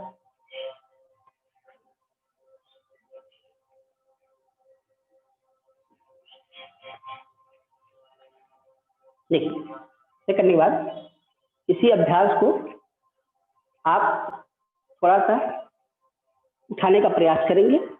ये ऐसे देख रहे हैं आप, इसमें शरीर उठ जाता है, उड़ जाता है। प्लीज सर पूरा बॉडी हाथ के पंजे के ऊपर आपने होल्ड किया है?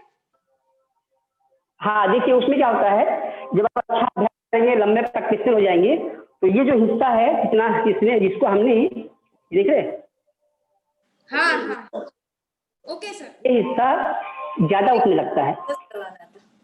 देख रहे हैं आप, ये देखिए हाँ ये धीरे से हाथ फंसा हुआ है, उसको आप आराम से निकालेंगे।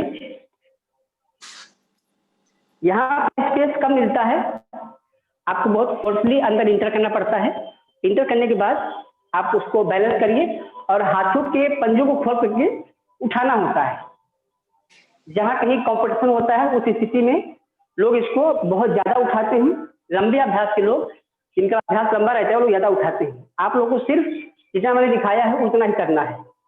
ये उठ करके यहाँ भी आता है, आपको कितना करना है, जितना मैंने आपको बताया उतना ही करना है। इस अभ्यास का नाम था कुक्कुट आसन।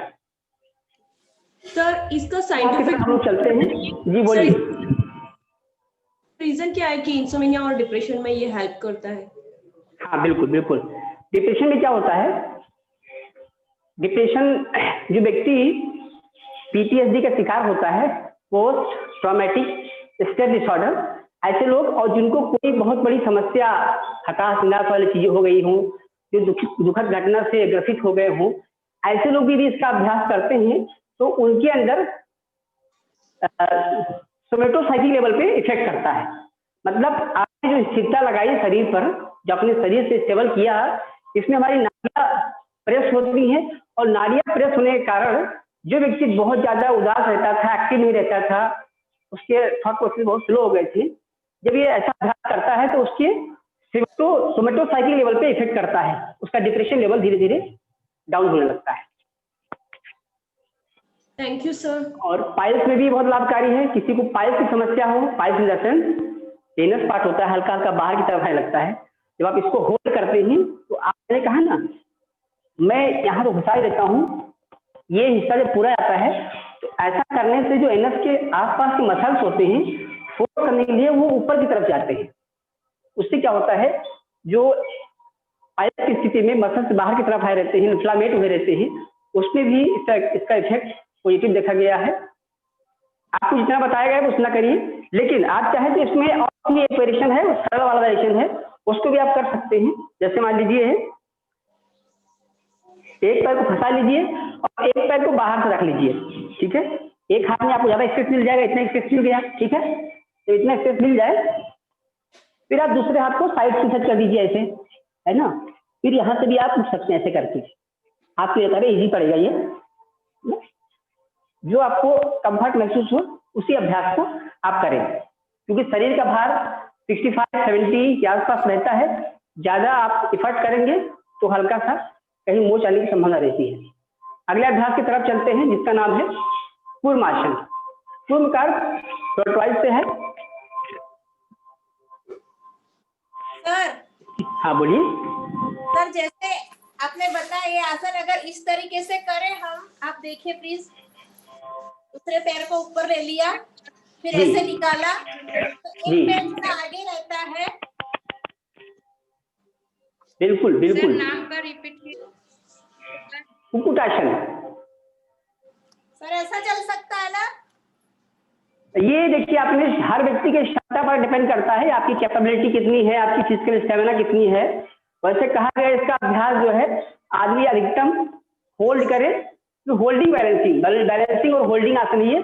इसमें आपको बैलेंस करके रखना है। अब बैलेंस जितनी आपकी क्षमता हो उसके अकॉर्डिंग करना है ना? अच्छा, जैसे हम लोग चक्रासन लगाते हैं, तो चक्रासन कितनी देर करना है ये इशू नहीं है। चक्रासन आपसे कितना देर होल्ड हो सकता है, दैट इज इशू। आप जितना अच्छा होल्ड करेंगे, जितना अच्छा करेंगे, उतना अच्छा परफेक्शन आएगा, ठीक है। अगला अभ्यास चलते हैं कूर्मासन। कोच, हाँ, कूर्मासन के लिए दोनों पैर फैला लीजिए, आप दोनों पैर फैला लीजिए, दोनों हाथों को सीधा करिए। अब इस हाथ को ऐसे कर लीजिए बाहर की तरफ, ठीक है ना। अब ये देख रहे दोनों पैर, जो पटेला यहाँ हिल रहा है, ये हिस्सा देख रहे हैं आप, देखिए ये दोनों हिस्सा हिल रहे हैं, ऐसे होंगे। और यही दोनों हाथ इधर हैं, घूम के देखिए, देख रहे हैं आप, ये अंदर की तरफ जाएंगे। और आपका जो ठुड्डी है, तो परफेक्ट पोज है वो ठुड्डी है, देखिए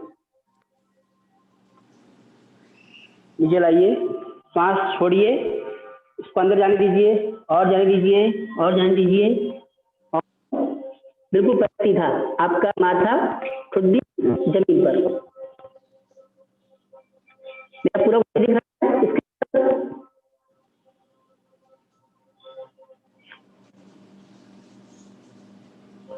कोई रिप्लाई करे, क्या मेरा पूरा स्क्रीन पर दिख रहा है? हाँ सर दिख रहा है। ओके, सभी लोग ये अभ्यास करेंगे, बने रहिए, थोड़ा देर बने रहिए। वहां से गति समान है, नॉर्मल, पूरा सांस बाहर अपने लगाइए।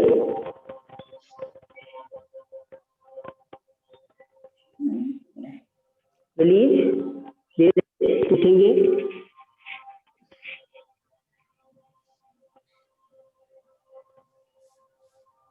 धीरे से हाथों को बाहर उठाइए, रिलीज, रिलैक्स। दोनों पैरों को हल्का सा हिला लीजिए आप लोग। सर इसका टेक्निक फिर से बताएंगे? नहीं, हाँ, टेक्निक देखिए, दोनों पैर स्ट्रेच करिए, और इतना स्ट्रेच करना है जितना आपका दोनों हाथ अंगूठे पकड़ा जाए, समझ रहे आप? ये अंगूठा है ना, किसी का नहीं आ रहा है तो कम हो रहा है तो कम कम फोल्ड करिए, इतना भी आप कर सकते हैं, है ना। जितना आपसे बन पाए इतना भी हो जाएगा, लेकिन इसमें बहुत फाइनल पोज नहीं कर पाएंगे आप, है ना। चलिए एक बार कम करके देखते हैं, एक बार कम करिए आप लोग, पैर थोड़ा कम खोलिए और पैर थोड़ा सा यहाँ से मोड़ लीजिए, पैरों को फोल्ड करिए, यहाँ से पैर खोल लिए, सीधा करिए ऐसे। अब इसी हाथ को ऐसे घुमाइए, अंदर की तरफ लीजिए, लीजिए अंदर की तरफ, और अंदर लीजिए, और अंदर लीजिए, सांस पूरा छोड़िए, और अंदर लीजिए, और अंदर, बस और अंदर। अब धीरे से पैरों को खोल लीजिए, खोलिए पैर, आपका माथा ठुड्डी जमीन पर।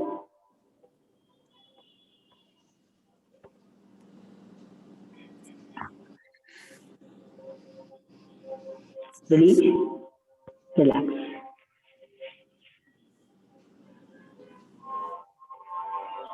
सर अब हो गया। दोनों पैरों को चलाइए, बाद दोनों पैरों को हिला लीजिए आप।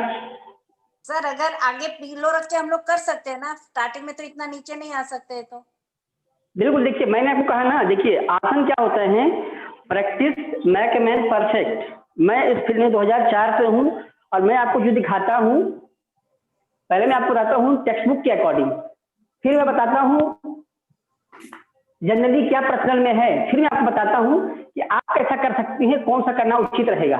जैसे अभी आगे हम चर्चा करेंगे, वृक्षासन का चर्चा टेक्स्ट बुक में अलग है, एडवांस क्वेश्चन उसका कुछ अलग है, और जनरली हम लोग जो करते हैं वो अलग है, और आपको जो करना है वो अलग बताएंगे।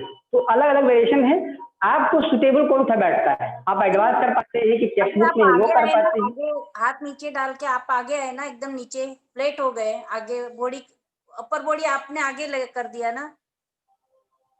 तो अच्छा, हाँ, तो उसमें हम लोग पिलो रख के, क्योंकि हम मेरा बॉडी तो उतना नहीं होगा, तो आगे पिलो रख के जा सकते हैं ना, पिलो रख के। बिल्कुल बिल्कुल, हाँ मैं यही कह रहा हूँ, आपको कहा ना, आपको कंफर्ट जोन सर्च करना है इसमें, क्योंकि आप ये बिगिनर्स हैं। बिगिनर्स में आपको डायरेक्ट यही नहीं करना है, क्योंकि ये एडवांस स्टेज है ना, ये नहीं करना है आपको।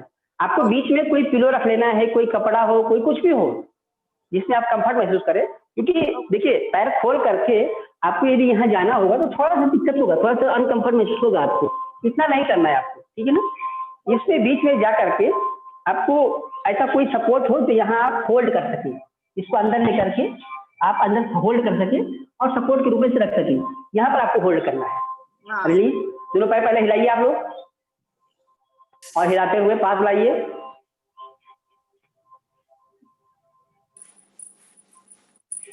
वन, टू, थ्री, फोर, दूसरे पैर से 4, 3, 2, 1। आइए सुखासन में आइए सभी कोई।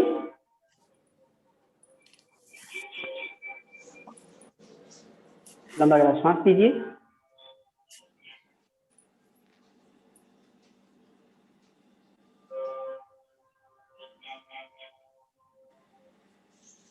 एक बार दोनों हाथों को मिलाइए, ऊपर में हाथों को इंटरलॉक करिए, सिर पे रखिए, पलटिए हाथों को ऊपर की तरफ, बाहर खींचिए और पैर खींचिए ऊपर।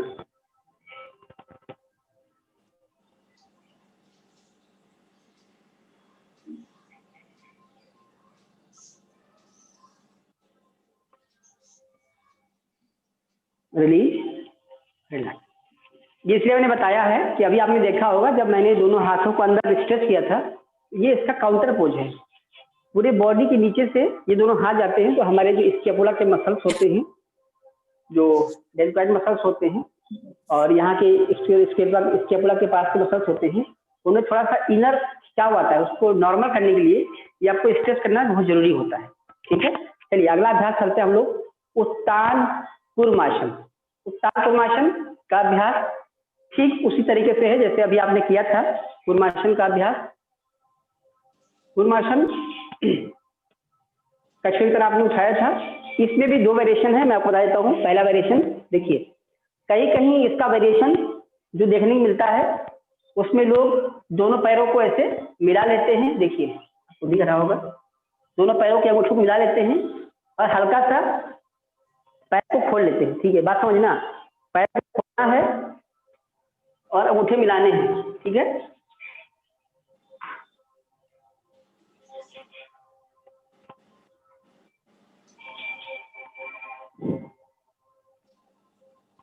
यहाँ से फिर धीरे से आपको पीछे जाना है।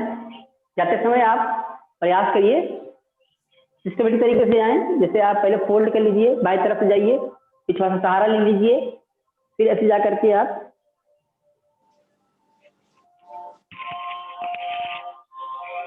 दूसरे पैर दूसरे हाथ से सहारा लीजिए,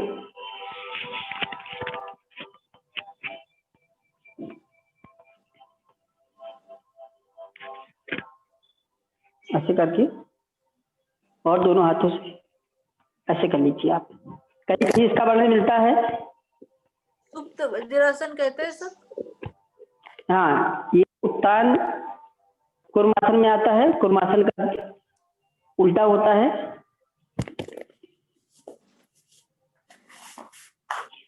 पूरा श्वास बाहर छोड़ दीजिए,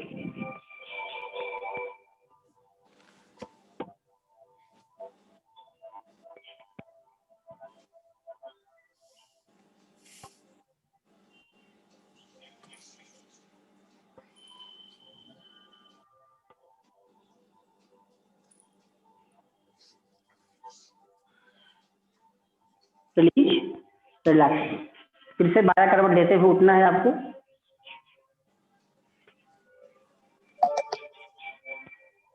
रिलीज, रिलैक्स। उत्तान कूर्मासन उन व्यक्तियों को नहीं करना है जिनके, मैंने बताया था, जिनको पटेला या आपके घुटने नी के रीजन में भी कोई ऑपरेशन या कुछ इंजेक्शन या कुछ इंजरीज है, उस कंडीशन में इसका अभ्यास ना करें तो बहुत अच्छा रहेगा। या जिनको बहुत ज्यादा पेन रहता है उनको भी इसका अभ्यास नहीं करना चाहिए। उत्तान कूर्मासन के बारे में एक बात विशेष रूप से कही गई है कि उत्तान कूर्मासन वो व्यक्ति अधिकतर करे जिनको आप देखे होंगे कई बार टेनस पार्ट के आसपास कुछ लोगों को जिनका पेट बहुत ज्यादा साफ नहीं रहता है, वहां थोड़ा सा कह सकते हैं कि किसी को जिनका पेट साफ नहीं रहता है वहां पर हल्का सा लिक्विफाइड जैसा, मतलब कुछ एरिया बनता है जहां थोड़ा सा गीला टाइप का रहता है। ऐसे लोग को इसका अभ्यास करना चाहिए। इसमें क्या होता है, ये हमारे इनर मसल्स को ऊपर खींचता है और उस एरिया के स्पेसिफिक मसल्स को सूखा ड्राइनेस प्रदान करता है। तो कह सकते हैं कि ये कहीं ना कहीं थोड़ा बहुत इफेक्ट पाइल्स में भी करता होगा। यदि ये इफेक्ट करता है तो अगले अभ्यास की तरफ हम चलते हैं। घुटने वाले इसका अभ्यास नहीं करेंगे। याद रखिए, जिनको घुटने के इश्यूज होंगे वो लोग इसका अभ्यास नहीं करेंगे, बाकी सभी इसका अभ्यास कर सकते हैं। प्रेगनेंसी में, कोलाइटिस में इसका अभ्यास नहीं करना है, पीरियड टाइम में भी इसका अभ्यास नहीं करना है। जो जनरली जो बताए गए क्राइटेरिया उस कंडीशन में नहीं करना है, बाकी हेल्दी व्यक्ति सब कोई कर सकते हैं। अगले अभ्यास की तरफ चलते हैं हम लोग। मंडूकासन। मंडूकासन कह सकते हैं फ्रॉग पोज। मंडूकासन करने के लिए सबसे पहले आपको दंडासन में आना होगा, दोनों पैर सामने की तरफ।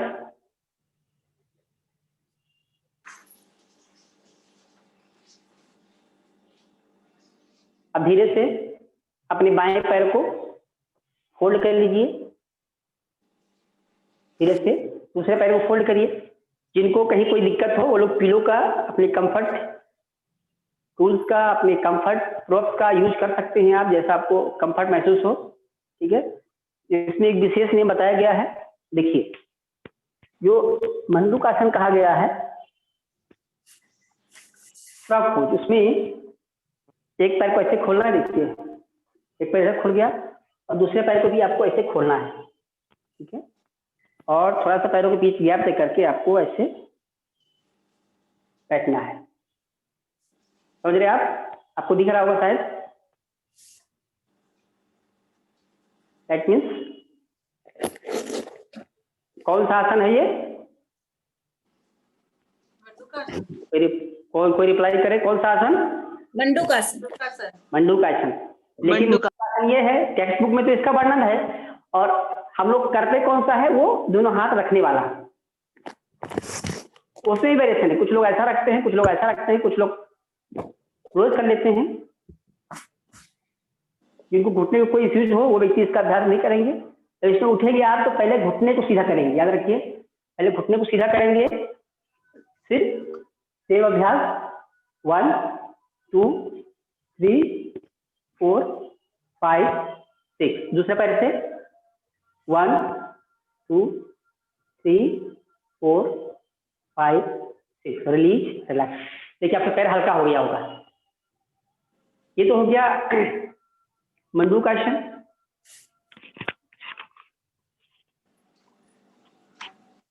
अब मैं आपको बताता हूँ। सर डिफरेंट बुक के अकॉर्डिंग नाम चेंज है आसनों के।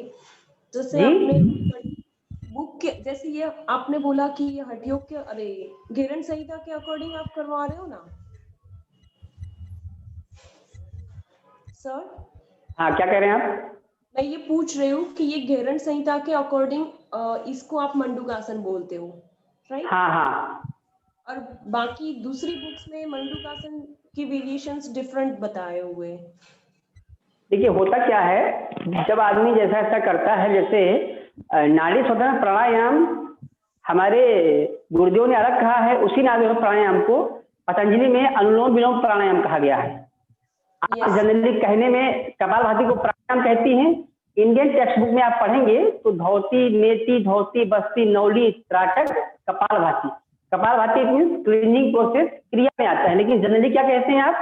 कपालभाति प्राणायाम करो, प्राणायाम करो, कपालभाति प्राणायाम करो। कपालभाति किसी भी एंगल से प्राणायाम नहीं है, लेकिन जनरली टर्म्स कंडीशन में लोग प्राणायाम उसको कहते हैं। नाड़ी शोधन प्राणायाम का प्रोसेस अलग है, पतंजलि का प्रोसेस अलग है। चीजें वही हैं, बेनिफिट वही है, थोड़ा सा प्रोसेस अलग कर दिया गया है। टेक्स्ट बुक में बातें जो मैंने आपको बताई हैं, पैर थोड़े साइड से निकलते हैं। आप देखेंगे यदि फ्रॉक को के साइड से जो पैर के पंजे होते हैं साइड से निकले हुए रहते हैं, कभी आप ध्यान देंगे पता चलेगा आपको, ठीक है? तो अपने को उस पर नहीं जाना है, अपने को इसके प्रिकॉशंस, इसके बेनिफिट और टेक्निक्स पर जाना है। हम लोग इसके फायदे के बारे में बात करें तो कौन लोग नहीं करेंगे? सेम जिनको नी के ज्वाइंट्स के प्रॉब्लम हो वो लोग नहीं करेंगे। जिनका बहुत ज्यादा वेट हो वो लोग इसका अभ्यास ना करें, और उन लोगों के लिए बताया गया बहुत ज्यादा फायदाजनक है, जिनको कह सकते हैं कि एक इशू होता है जिसमें आप देखे होंगे कई बार लोगों को ये जो हिस्सा है पेल्विक गिजर का हिस्सा, यहाँ पर 2 पॉइंट होते हैं। उन दोनों पॉइंट में किसी किसी को दर्द रहता है। उस स्थिति में यदि किसी को ऐसा दर्द बना रहता है तो यदि इसका अभ्यास करता है तो वो जो हम पैर फोल्ड करते हैं उसका पूरा इफेक्ट उस पॉइंट पर पड़ता है, उस मर्म पॉइंट पर पड़ता है। तो ऐसा यदि किसी को दर्द रहता है तो उस व्यक्ति को इसका अभ्यास करना चाहिए। जैसे मान लीजिए हम पैर को फोल्ड करते हैं ऐसे, अब देख रहे हैं आप इस पैर को फोल्ड करते हैं, जब ऐसे बैठते हैं तो इसका बहुत ज्यादा इफेक्ट आपकी वो जो एरिया मैंने आपको बताया, जो एरिया ये वाला जो एरिया है, यहाँ पर 2 पॉइंट होते हैं, उस पर बहुत ज्यादा बनता है। तो इसका बहुत ज्यादा इफेक्ट उस एंगल पर पड़ता है। उनके लिए बहुत ज्यादा लाभकारी रहेगा यह अभ्यास। और नी ज्वाइंट्स वाले जिनको इश्यूज है उनको आप इसका अभ्यास नहीं करना है। ये हमारे थाई मसल्स को मजबूत बनाता है, हमारे को, पंजे को और दोनों पैर के मसल्स को स्ट्रॉन्ग बनाता है। अगला अभ्यास के लिए हम लोग चलते हैं जिसका नाम है उत्तान कूर्मासन। उत्तान कूर्मासन, उत्तान मंडूकासन। उत्तान कूर्मासन हम लोग कर चुके हैं। उत्तान मंडूकासन में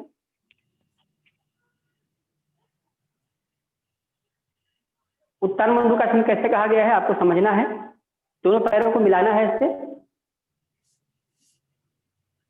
सेम तरीका आपको मैं दिखा देता हूं, आपको देख लीजिए, दिख रहा है आपको दोनों पैर के अंगूठे? हाँ। दिखा आपको? अब याद रखिए आपको एक हाथ यहाँ पर और दूसरा हाथ यहाँ पर, दिखा आपको? कोई रिप्लाई आपको दिख रहा है या नहीं? हाँ दिख रहा है। वेरी गुड, हाँ ऐसे रिप्लाई कर दिया करिए, ठीक है। इस हिस्से में आपको होल्ड करना है। मैं आपको एक बार सामने दिखाता हूँ।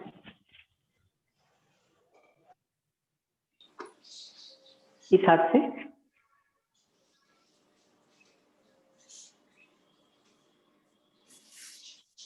और बने रहिए।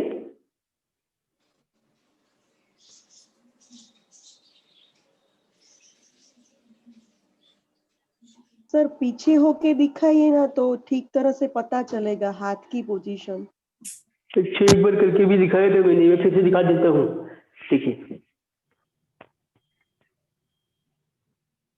दिख रहा है आपको? Okay, thank you sir. Welcome. हाँ, ये उनके लिए बहुत अच्छा फायदा है जिनको शोल्डर ज्वाइंट पेन होता है। कुछ लोग को यहाँ बहुत दर्द होता है, उन लोगों को इसका अभ्यास करना चाहिए। यहाँ पर दोनों हाथ रखने का ही सिद्धांत है।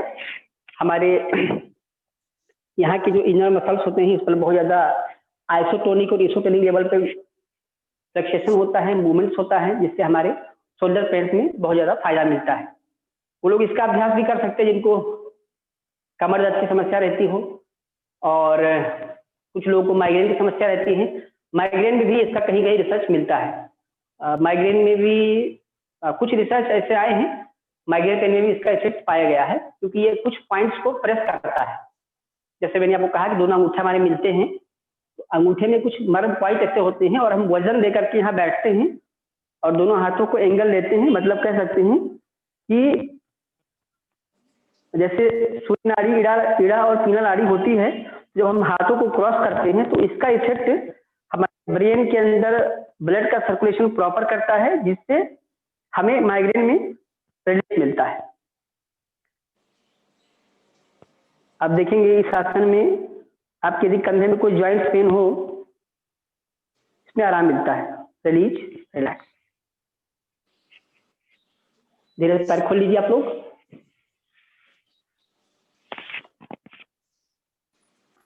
दोनों हाथ कमर पे रखिए,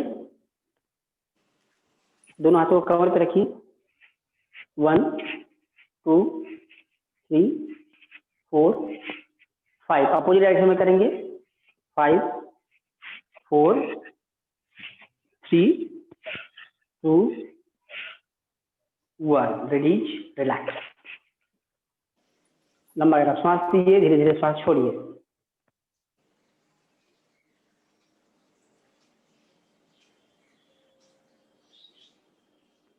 रिलीज, रिलैक्स। अगला अभ्यास हम लोग करने जा रहे हैं, इसका नाम है वृक्षासन। वृक्षासन के बारे में भी टेक्स्ट बुक में क्या बताया गया है और उसमें एडवांस पोर्शन क्या है, और जनरल लोग जनरली कौन सा अभ्यास करते हैं ये मैं आपको बताऊंगा। पहले मैं चर्चा करता हूँ टेक्स्ट बुक में क्या बताया गया है। इसके लिए मुझे थोड़ा ये खड़े होकर करने वाला क्वेश्चन है ना।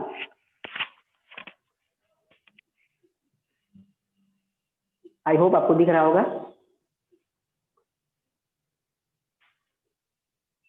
Yes sir. ओके।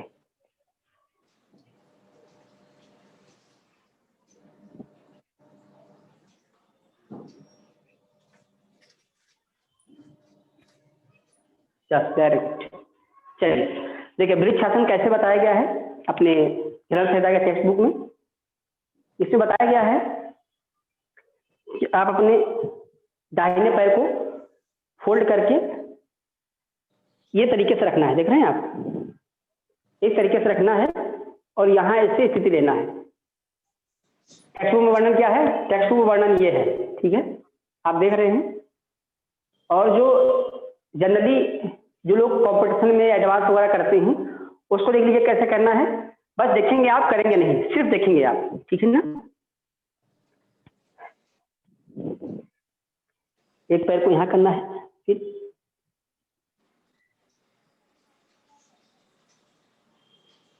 करने के बाद एक पैर यहाँ फोल्ड होगा और दूसरे पैर को फोल्ड करके इसी स्थिति में ही आपको नीचे जाना होता है। आपको दिख रहा होगा। और नीचे जाने के बाद पैर को सीधा करना होता है, सीधा करके ऐसे आना। ठीक है, आपको करना नहीं है, सिर्फ देखना है। धीरे से पैर खोल लेंगे आप, धीरे से। वातायनासन बोलते हैं ना जी, एडवांस में ये आसन को वातायनासन बोलते हैं। आप बिल्कुल सही कह रहे हैं, आप बिल्कुल सही कह रहे हैं। इसका नाम वातायनासन भी कहीं कहीं जाता है, लेकिन टेक्स्ट बुक में वृक्षासन के रूप में इसका एडवांस पोर्शन में आता है। ठीक है, टेक्स्ट बुक में वृक्षासन ऐसे कहा गया है, जो मैंने आपको बताया वो एडवांस में आता है। मैंने आपको दिखाया अभी एडवांस, कहीं कहीं इसका नाम वातायनासन भी आता है। Yes sir. आप कहीं कहीं के चक्कर में नहीं जाएंगे, यहाँ से जो बता रहे हैं उस पर फोकस करना ज्यादा अच्छा रहेगा। अब मैं आपको बता रहा हूँ जो जनरली फेमस है, जिस तरीके से किया जाता है, जो आम जनता लोग करती है, उसमें कैसे करना है समझना है आपको। देखिए, उसमें लिए आपको इस पैर को यहाँ सेट करना है। देख रहे हैं आप, दोनों हाथों को सीधा करना है और देखिए हाथों को यहाँ नहीं रखना है, हाथों को लोग ऊपर उठाते हैं, ठीक है। हाथों को बिल्कुल ऐसे रखिएगा, ऊपर ले जाके। ये है जनरली पोज जो फेमस है, जो लोग जनरली करते हैं इसको। आप भी कहीं कई बार किए होंगे, देखे भी होंगे, सुने भी होंगे। देखिए समय काल परिस्थिति के हिसाब से हर चीज, नॉलेज, ज्ञान, पोस्चर, सब कुछ धीरे धीरे बदलता है। कैसा किसका एप्लीकेशन है, समय काल परिस्थिति कैसा है, क्षमताएं किसकी कैसी हैं, उसके हिसाब से हमें अभ्यास करना चाहिए। जैसे मान लीजिए किसी का वेट ज्यादा है, अब वेट ज्यादा व्यक्ति किसी का है तो वो व्यक्ति पैर यहाँ नहीं कर सकता है, तो बैलेंस नहीं बना पाएगा। तो सपोर्ट मिले तो आदमी अपने क्षमता के अकॉर्डिंग, परिस्थिति के अकॉर्डिंग, अपने फिजिकल फिटनेस के अकॉर्डिंग आदमी क्या किया, सपोर्ट किया। जैसे आपसे मंडूकासन नहीं हो पाता है तो आप क्या करते हैं, पिलो रख लेते हैं, है ना। धीरे धीरे रेज कर देंगे, जैसे पैर खोलेंगे। ये अभ्यास दूसरे पैर से भी कर सकते हैं आप लोग, ऐसे करके ये पैर को यहाँ नीचे लाना है, अपने शरीर को वृक्ष की तरह आकार देना है, ठीक है। ये तब होता है जब आंख बंद करते हैं। एक बार सभी लोग आंख बंद करके देखिए तो क्या होता है, करिए, बंद करिए सभी लोग आंख, अभी भूकंप आ जाएगा। आंखों बंद करिए। 20, 19, 18, 17, 16, 15, 14, 13, 12, 11, 10, 9, 8, 7, 6, 5, 4, 3, 2, 1। Please relax.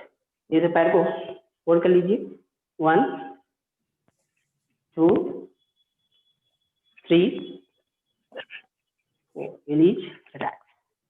बाएं हाथ से दाहिने कलाई पकड़िए, रिलीज, रिलैक्स। सर हाँ बोलिए वृक्षासन समझना है जी। आपने जो पहला वाला बताया वही हमें ध्यान में रखना है। आपको देखिए, आप जो मैंने अभी लास्ट बताया ना, जनरली जो फेमस है वो यही फेमस है। ये फेमस है, इसको लोग करते भी हैं, इसको कहीं भी करेंगे लोग बता देंगे, और जो टेक्स्ट बुक में बताया गया है वो ये है।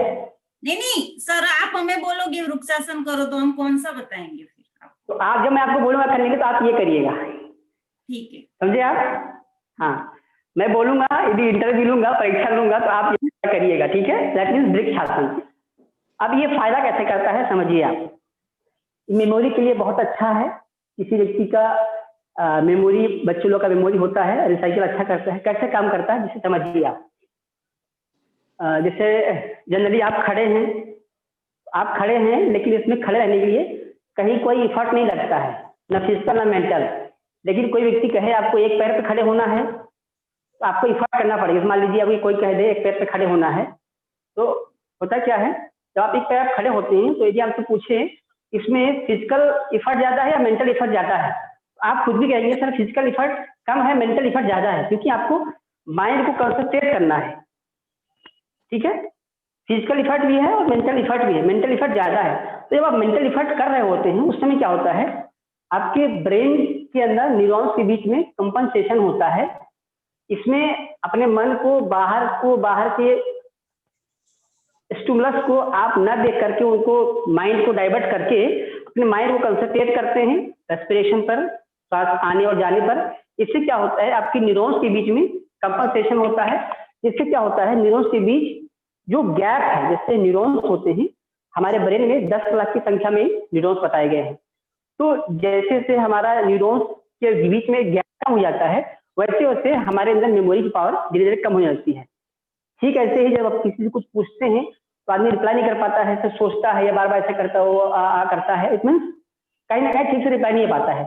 लेकिन कोई विद्यार्थी भी इसका अभ्यास करता है तो उसके अंदर जो न्यूरॉन्स के साइज है वो बढ़ने लगते हैं। बाहर से जब बढ़ने लगते हैं तो जो मेमोरी ट्रेसेस की इंपल्सेस होते हैं वो बाहर से कुछ चिपके रहते हैं। जब कोई कुछ पूछता है तो डायरेक्ट रिप्लाई कर देता है। और जब ये चीज अंदर की रहती हैं, छिप पड़ती हैं, क्यूब की तरह छिप पड़ती होती हैं एक न्यूरॉन्स में, तो कोई कुछ पूछता है तो आदमी रिप्लाई नहीं कर पाता है, ठीक से रिप्लाई नहीं कर पाएगा, गलत रिप्लाई कर देगा। इसका अभ्यास हम करते हैं तो धीरे धीरे अभ्यास करने से जो अंदर की तरफ वो बाहर की तरफ आने लगती है, और जब बाहर की तरफ आ जाती हैं कुछ पूछने पर आदमी जल्दी रिप्लाई करता है। जैसे कह सकते हैं कि जैसे हम किसी एक चीज पर जब किसी तालाब में हम पत्थर फेंकते हैं तो कैसे तरंगे बनने लगती हैं, ठीक ऐसे ही जब हम वृक्षासन करते हैं तो हमारे ब्रेन के अंदर स्पेशली न्यूरॉन्स के बीच में कंपनसेशन होता है। वो इसलिए होता है कि आप अपने माइंड को बाहर की बजाय अंदर की ओर कंसंट्रेट करते हैं। आप माइंड को कंसंट्रेट ना करिए, इसी चीज को आप एक बार आंख बंद करके देखिए, आपका माइंड डाइवर्ट होने लगेगा। फिजिकल जो फिटनेस जो मेंटेनेंस है वो थोड़ा बहुत मूवमेंट करने लगेगा। तो जो विद्यार्थी लोग पढ़ते हैं उनके लिए बहुत अच्छा अभ्यास है ये, और उनके लिए भी अच्छा अभ्यास है जो लोग कोई चीज यहाँ रख दिए हैं वहां भूल जाते हैं, जिनको एमेंजिया की समस्या रहती है, भूलने की समस्या, जिनका शॉर्ट टर्म मेमोरी वीक रहता है उनके लिए भी अच्छा है। जो एसटीएम इश्यूज से वाले लोग रहते हैं उनके लिए भी अच्छा है, शॉर्ट टर्म मेमोरी लॉस वाले भी अच्छा रहता है उनके लिए भी। एमेंजिया जो लोग कोई छोटी छोटी चीजें भूल जाते हैं, कोई सामान यहाँ रख दिया है तो भूल वहां रहे हैं, कोई सामान यहाँ रख दिया तो भूल वहां रहे हैं, कई बार ताला लगा दिया तो बार बार ताला पकड़ के चेक करने हैं, उनके लिए भी इसका अभ्यास बहुत ही लाभकारी बताया गया है। हम लोग अगला अभ्यास चलते हैं करने के लिए, जिसका नाम है गरुड़ासन। गरुड़ासन सभी लोग करेंगे, सभी लोग खड़े हो जाइए, सभी लोग करेंगे, इजी पोस्चर है, सभी लोग करेंगे। गरुड़ासन का वर्णन कैसा है देखिए। सबसे पहले जो पैर को कंफर्ट लगे उस पैर से कर लेना है, सीधे हाथ करिए, बाएं पैर उठाइए,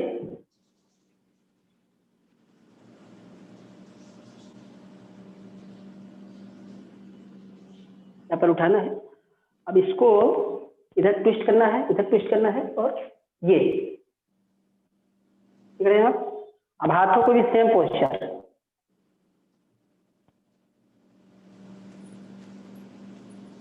दृष्टि एकाग्र। सर घेरण संहिता में तो इसको बैठ के करना नहीं बताया है। बिल्कुल, आप बिल्कुल सही कर रहे हैं, लेकिन ये अभ्यास आप बैठ के करेंगे तो परफेक्ट नहीं पता चलेगा आपको कि आपका परफेक्ट पोस्चर है या नहीं। इसलिए इसका अभ्यास, गरुड़ासन का अभ्यास खड़े होकर ज्यादा अच्छा रहेगा। आप बैठ के करेंगे तो कैसे करेंगे बताइए। आप बैठ के करेंगे आप तो पैर कहाँ फंसाएंगे आप बताइए। नहीं, मैं टेक्स्ट की बात कर रही हूँ कि टेक्स्ट में तो इसको बैठ के करना बताया हुआ है ना। हाँ, लेकिन मैं उसको अप्लाई बता रहा हूँ आपको। बिल्कुल बिल्कुल, इसलिए आपको खड़े होकर करना है, बाएं पैर को फोल्ड करना है ऐसे करके, और यहाँ ट्विस्ट करिए, आपको दिख रहा होगा शायद। पैर को उठाइए ऐसे,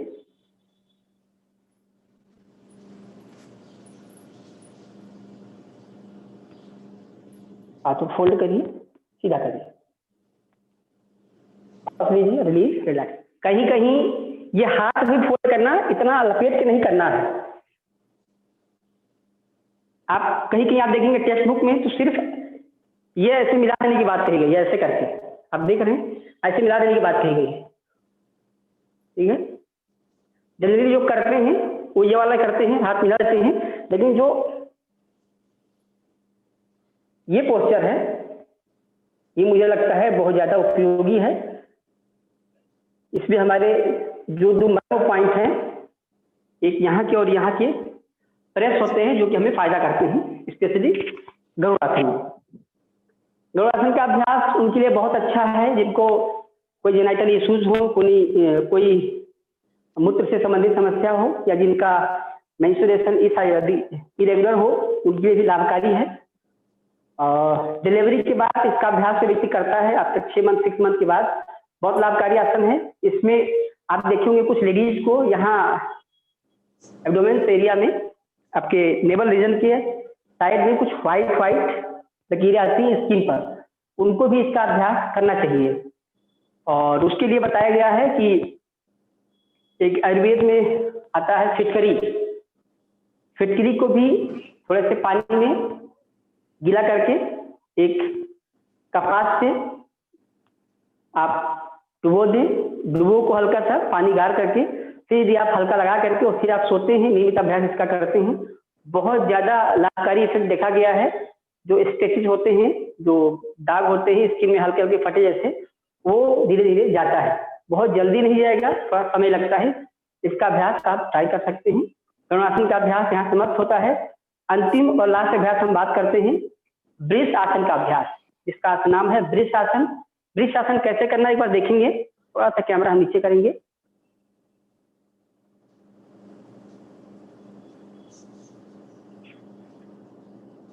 देखिए, वृष आसन करने के लिए सबसे पहले आप सुखासन में बैठ जाइए।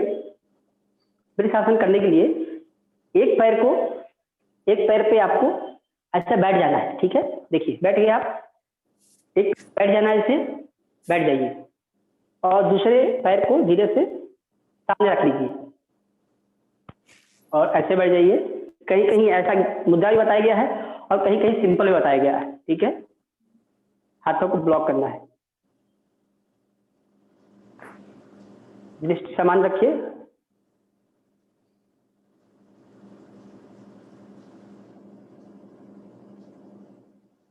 इसी का उल्टा कर लेते हैं हम लोग। जो आपका बायां पैर था उसी को दाएं पैर से कर लीजिए।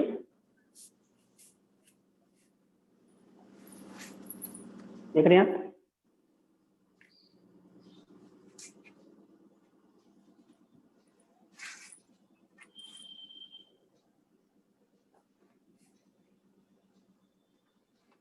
बाद में होल्ड करिए।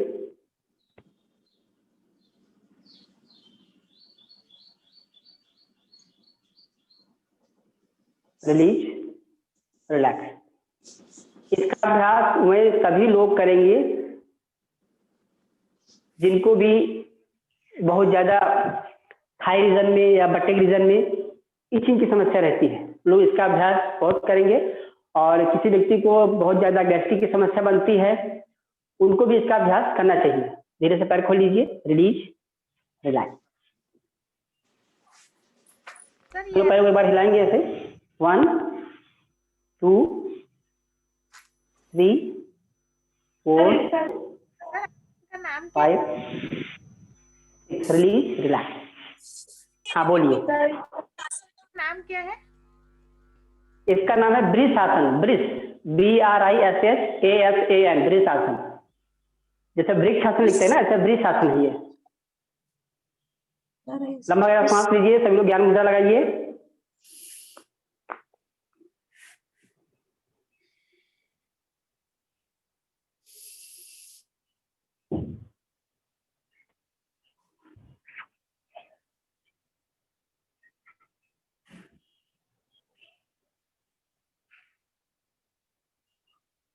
रिलीज। हम लोग अगला अभ्यास करने आ रहे हैं। कुछ हम लोग अभी 4 बज गया क्या? कोई रिप्लाई करे? मैडम सर 4:20 हो गई। प्रणाम भैया। 4:24 हो रहे हैं भैया। प्रणाम। 4:20 हो गया? 4:24 हो रहे हैं भैया। क्या डॉक्टर रुद्रा साहब मुझे सुन पा रहे हैं? सर अभी मीटिंग में गए हैं भैया। तो मुझे लगता है आज सेशन, क्योंकि सर ने कहा था आप थोड़ा सा सेशन आगे ले लीजिएगा, इसलिए मैं आसनों की संख्या बढ़ा दिया था और थोड़ा आपको सिस्टमेटिक और प्रोसेस में बता रहा था। सर ने मुझे मॉर्निंग में कॉल किया था कि आप थोड़ा सा सेशन आगे बढ़ा देंगे। चलिए हम लोग कुछ प्राणायाम कर लेते हैं। प्राणायाम के क्रम में हम लोग करेंगे तितली प्राणायाम, शीतकारी प्राणायाम करेंगे। सभी लोग दोनों पैरों को सुखासन में ले आइए। जीभ को तालू से टच करिए। जीभ को तालू से टच करिए। दोनों दांतों को मिलाइए और लंबा गहरा सांस लीजिए।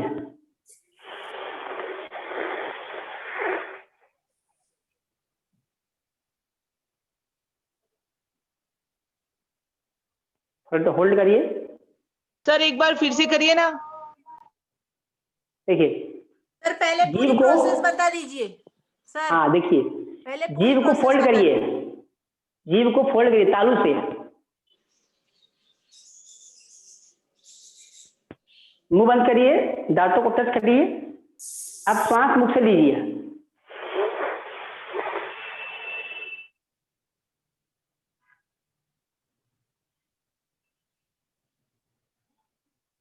रोक के रखिए।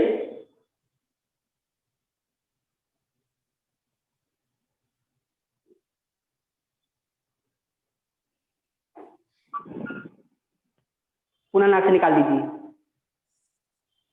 Release, relax. इसका अभ्यास भी हम लोग जब आपको ठंड के माहौल में हो तो इसका अभ्यास कर सकते हैं, लाभकारी अभ्यास है।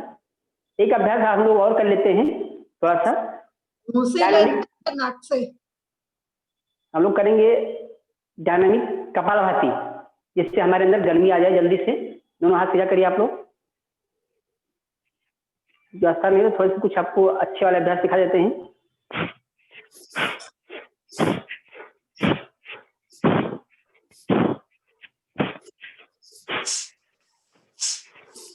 समझ लीजिए आप कि ऊपर से जो आप हाथ ला रहे हैं, ऐसे समझ लीजिए आप बहुत सारे ऑक्सीजन को पकड़ के बाहर नाक से निकाल रहे हैं, ठीक है ना।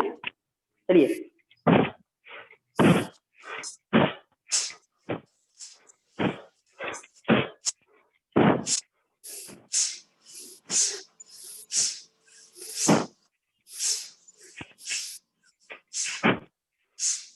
Release relax. इसका अभ्यास हाई बीपी के पेशेंट नहीं करेंगे। रिलीज रिलैक्स बहुत ज्यादा बार नहीं करना है, नहीं तो आप हल्का सा आपके सिर में चक्कर आने की संभावना रहती है। जब आपको थोड़ा सा लगे कि भारीपन, तो धीरे से आप रोक करके सांस ले लेंगे।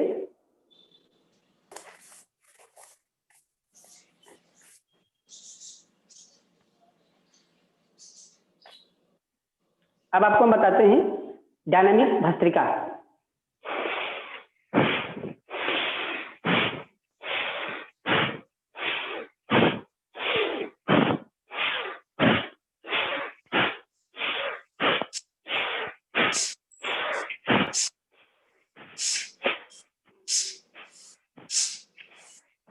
Release relax.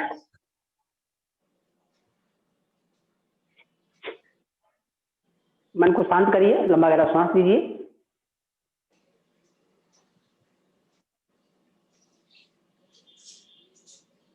एक बार सभी लोग हमारे साथ साथ करेंगे लंबा ओम का उच्चारण। उससे पहले हम लोग शरीर को हल्का करने के लिए जो हम प्रारंभ में किए थे वही अभ्यास सेम करेंगे। दोनों पैरों को पैर की तरफ पकड़िए। शरीर में जितने भी ज्वाइंट में कहीं खिंचाव रह जाता है उसको मैनेज करता है। 1 2 3 4 5 6 7 8 9 10 11 12 13 14 15 16। Release relax. थोड़ा सा हम लोग कर लेंगे तितली आसन।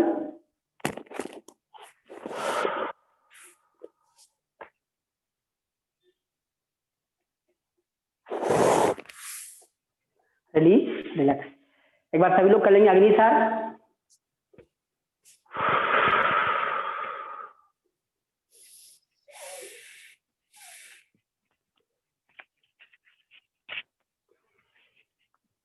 रिलीज। लंबा गहरा सांस लीजिए, सांस को रोकिए।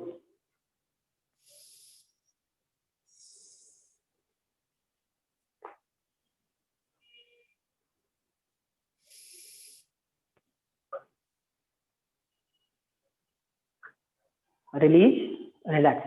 सभी लोग मेरे साथ एक बार ओम का उच्चारण करेंगे। लंबा गहरा सांस लीजिए।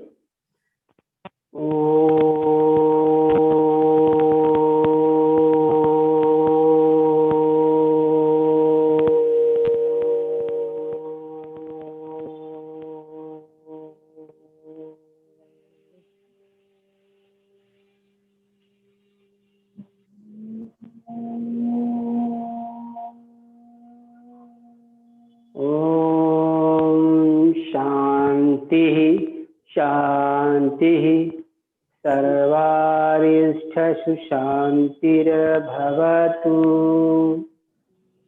दोनों हाथ ऊपर करिए। आप सभी स्वास्थ्य लाभ को प्राप्त करें, आपका दिन शुभ हो, ऐसी कामना के साथ सभी को प्रणाम। धन्यवाद। आज का सेशन हम लोग यहीं ऑफ करते हैं। किसी को सवाल हो तो पूछ सकते हैं आप। Thank you sir. Thank you. Thank you sir. Welcome.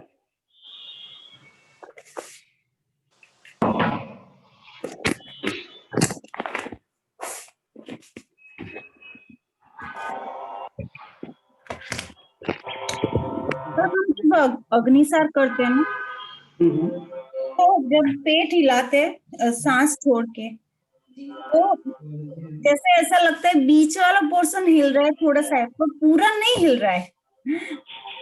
नहीं देखिए, वो तो डिपेंड करता है कि आपका एब्डोमेन मसल कितना है, मतलब पेट में मसल कितना है। जैसे मान लीजिए अब हम जिसको जितना मसल रहेगा उसका उतना कम हिलेगा, जितना मसल जिसके नहीं रहेंगे उतने कम हिलेंगे। जैसे मान लीजिए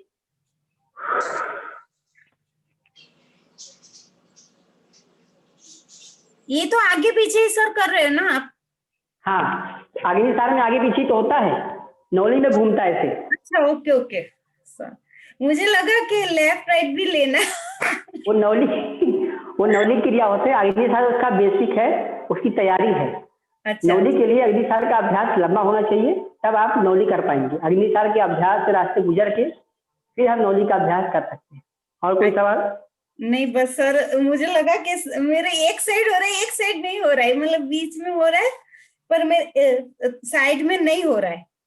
वो होगा, धीरे धीरे अभ्यास करें। और जब भी आप नौली का या अग्निसार का अभ्यास करें तो स्पेसिफिक इंस्ट्रक्शन के साथ और एक गाइडेंस के साथ ही करें, अदरवाइज लेडीज को नौली का अभ्यास भी बताया गया है नहीं करने के लिए। जैसे आपने कल कहा था ना, मयूरासन का अभ्यास नहीं करना चाहिए, ऐसा नहीं है। यदि आपको एक एक्सपर्ट गाइड दे रहा है, इंस्ट्रक्शन दे रहा है, तो आप कर सकते हैं। ठीक है। नेक्स्ट कोई क्वेश्चन? नहीं सर, अभी धन्यवाद सर। आप लोगों को सेशन अच्छा लग रहा है ना? यस सर, बहुत अच्छा है, बहुत अच्छा, मजा आ रही है। अच्छा लगता है कि आप लोग करते हैं, अच्छी बात है। बट मेरे लिए थोड़ा सा इशू ये रहता है कि मैं 10 बजे अपने ऑफिस से मैं आ जाता हूँ, और आपको मालूम है कि मैं, आपको क्या लगता है, चाय तो मैं बगैर खा के आता हूँ, मैं खा पी के आता हूँ और मैं बैठे बैठे फिर आपको सेशन भी करवाता हूँ। खैर कोई नहीं, ऐसे ही कुछ इफर्ट हम करें, ऐसे ही कुछ इफर्ट आप भी करिए, अच्छा रहेगा। कल हम आगे सेशन, कल तो शायद छुट्टी है, मंडे को हम लोग मिलेंगे। तब तक के लिए आप सभी को नमस्कार। आओ जो, नमस्ते सर। ये सर ऐसे आसन है ना जो मतलब करने में थोड़ी दिक्कत हो, उसके लिए कुछ मतलब प्रैक्टिस मतलब क्या करे उसके लिए, वो थोड़ा सा बताइएगा। नहीं, अच्छा, मतलब आप पूछना चाह रहे हैं एडवांस आसन के बारे में, या जो हम सिखा रहे हैं उसमें कुछ एडवांस? क्या आपका क्वेश्चन आप स्पष्ट करिए। आप एडवांस आसन के बारे में बात करेंगे क्या? नहीं सर, ये जो आसन अभी जो चल रहा है ना वो भी पूरा नहीं हो पा रहा है, तो उसके लिए क्या हम मतलब करें तो हो पाए? जैसे कि पैर को स्ट्रेच करना है, दोनों पैर को स्ट्रेच करना है, तो जैसे कि हनुमान आसन में जाना है तो मतलब उतना पैर तो हमारे स्ट्रेच दोनों साइड हो नहीं रहे, तो क्या करें कि हो जाए ऐसे? हाँ, उसके लिए अलग अलग तरीके हैं। जैसे कि अब ये पूरा एक अलग वर्कशॉप टाइप का बनता है। हम लोग इसमें स्ट्रेचिंग करवाते हैं, 3 दिन का वर्कशॉप होता है स्ट्रेचिंग को लेकर के, सिर्फ स्ट्रेचिंग को लेकर के। उसमें पैर योगा होता है, इसमें जो है कि स्टिक योगा होता है। उससे बॉडी हमारी पूरी जो है इतनी अलाइनमेंट है, सारे खुल जाते हैं। खैर आपने पूछा तो मैं कुछ चीजें आपको बता देता हूँ, है ना, देख लीजिए आप, है ना। सबसे पहला चीज तो क्या करना है आपको, ये हाथ है ना, इस हाथ को एक यहाँ रखिए, यहाँ है ना। अब इसको ज्यादातर आपको ट्विस्ट करें इधर ही। अच्छा, 1 2 3 4 5 6 7 8 9 रिलीज। फिर दूसरे साइड से आप करेंगे सेम चीज, देखिए 1 2 3 4 5 6 7 8 9 10 रिलीज, रिलैक्स। इसी में आप एक अभ्यास और कर सकते हैं। आप देखते होंगे कई बार कुछ लोग जो है पैरों को स्ट्रेच करते हैं, आपसे इतना बन पाता है, ठीक है ना। आप इससे एग्जाम्पल बताइए, पैरों को आगे पीछे करिए, ऐसे करके, ऐसे करिए, ऐसे करिए, जितना आपसे बन पाए ये कर सकते हैं। साथ ही साथ एक अभ्यास और कर सकते हैं आप। मान लीजिए आप दीवार के सहारे एक पैर को ऐसे पकड़ लीजिए। ब्रिजेश भैया सुन पा रहे हैं आप मुझे? ब्रिजेश भैया बोलिए जी, काया जी। भैया मैं ये कह रहा था, अभी फिलहाल पार्टिसिपेंट्स 50% से भी कम हो गए हैं, और जो चीजें अभी टेक्निकल चीजें एडवांस आसन के लिए आप बता रहे हैं, वो यदि सारे पार्टिसिपेंट्स रहें तो उनको भी इंथुजियाज्म होगा एडवांस आसन के। बिल्कुल, मुझे ऐसा लगता है। हाँ, कारिया जी का सजेशन मैं एक्सेप्ट करता हूँ। मुझे लगता है बात उनका सही है, क्योंकि हाँ, क्योंकि यहाँ पर कुछ ही लोग हैं अंकित जी बहुत अच्छा सजेशन दिया है। हाँ, सबको फायदा नहीं हो पाएगा क्योंकि ये टेक्निकल चीजें हैं। क्यूरियोसिटी बढ़ेगी। संगीता जी आपकी उत्सुकता मैं समझ सकता हूँ। ठीक है सर, बहुत बढ़िया सर, जो भी बताया आपने और सब लोग फायदा ले वो बहुत अच्छा है। और आप सबको बता दें कि ब्रिजेश भैया दिव्य संस्कृति विश्वविद्यालय में फॉरेनर को सिखाते थे, इंक्लूडिंग हमें भी ट्रेनिंग दिए हैं। और ब्रिजेश भैया का ही साथ था, मार्गदर्शन था कि एक international silver medal, 2 state level gold medal हमारा भी है। तो ब्रिजेश भैया बहुत अच्छे लेवल पे एडवांस आसन की आप सबको तैयारी करा सकते हैं। मुझे लगता है इन फ्यूचर आप में से जो भी पार्टिसिपेंट्स एडवांस आसन की ट्रेनिंग लेना चाहें तो ब्रिजेश भैया बहुत बेहतर तरीके से, शानदार तरीके से वो करा सकते हैं। सर डेफिनेटली लेंगे हम। सर हमें सीखना ही यस है सर, पक्का। जी सर आपने इतना अच्छा प्लेटफॉर्म तैयार करके हमें दिया है, तो हमें तो सिर्फ मेहनत तो सारी आप लोगों ने की है, हमें तो चलना है अभी इस पे। जी जी बिल्कुल, आप चल भी रहे हैं, आप चल रहे हैं और काफी तरह हमारे साथ चल भी चुके हैं। आगे आपको थोड़ा दौड़ाएंगे हम। तो ब्रिजेश भैया बिल्कुल सर, बिल्कुल। मीटिंग में गए हैं तो आप ही शांति पाठ करा दीजिए और फिर मीटिंग सेशन ऑफ कर दीजिए। चलिए, शांति पाठ मैंने करा दिया है, सभी लोग को एक बार फिर से हम करा देते हैं। मेरे साथ में एक बार उनका उच्चारण करिए।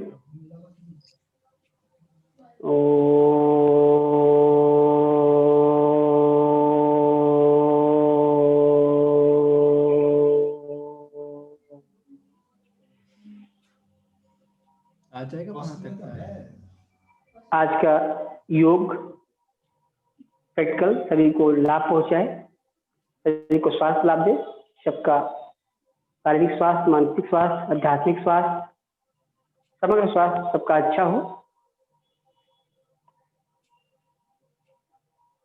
ऐसी प्रेरणा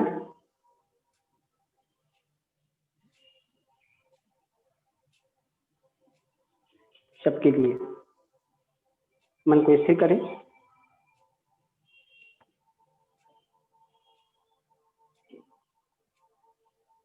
दोनों हाथों को रब करें, आंखों में स्पर्श। सभी का बहुत बहुत धन्यवाद, आपने क्लास में समय दिया, धन्यवाद। Suraj ji, thank you so much for your communication.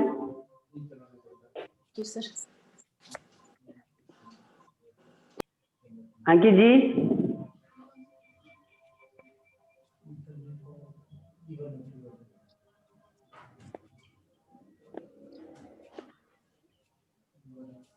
Brijesh भाई आप भी तो मीटिंग ऑफ कर सकते हैं ना? हाँ, कर दीजिए फिर।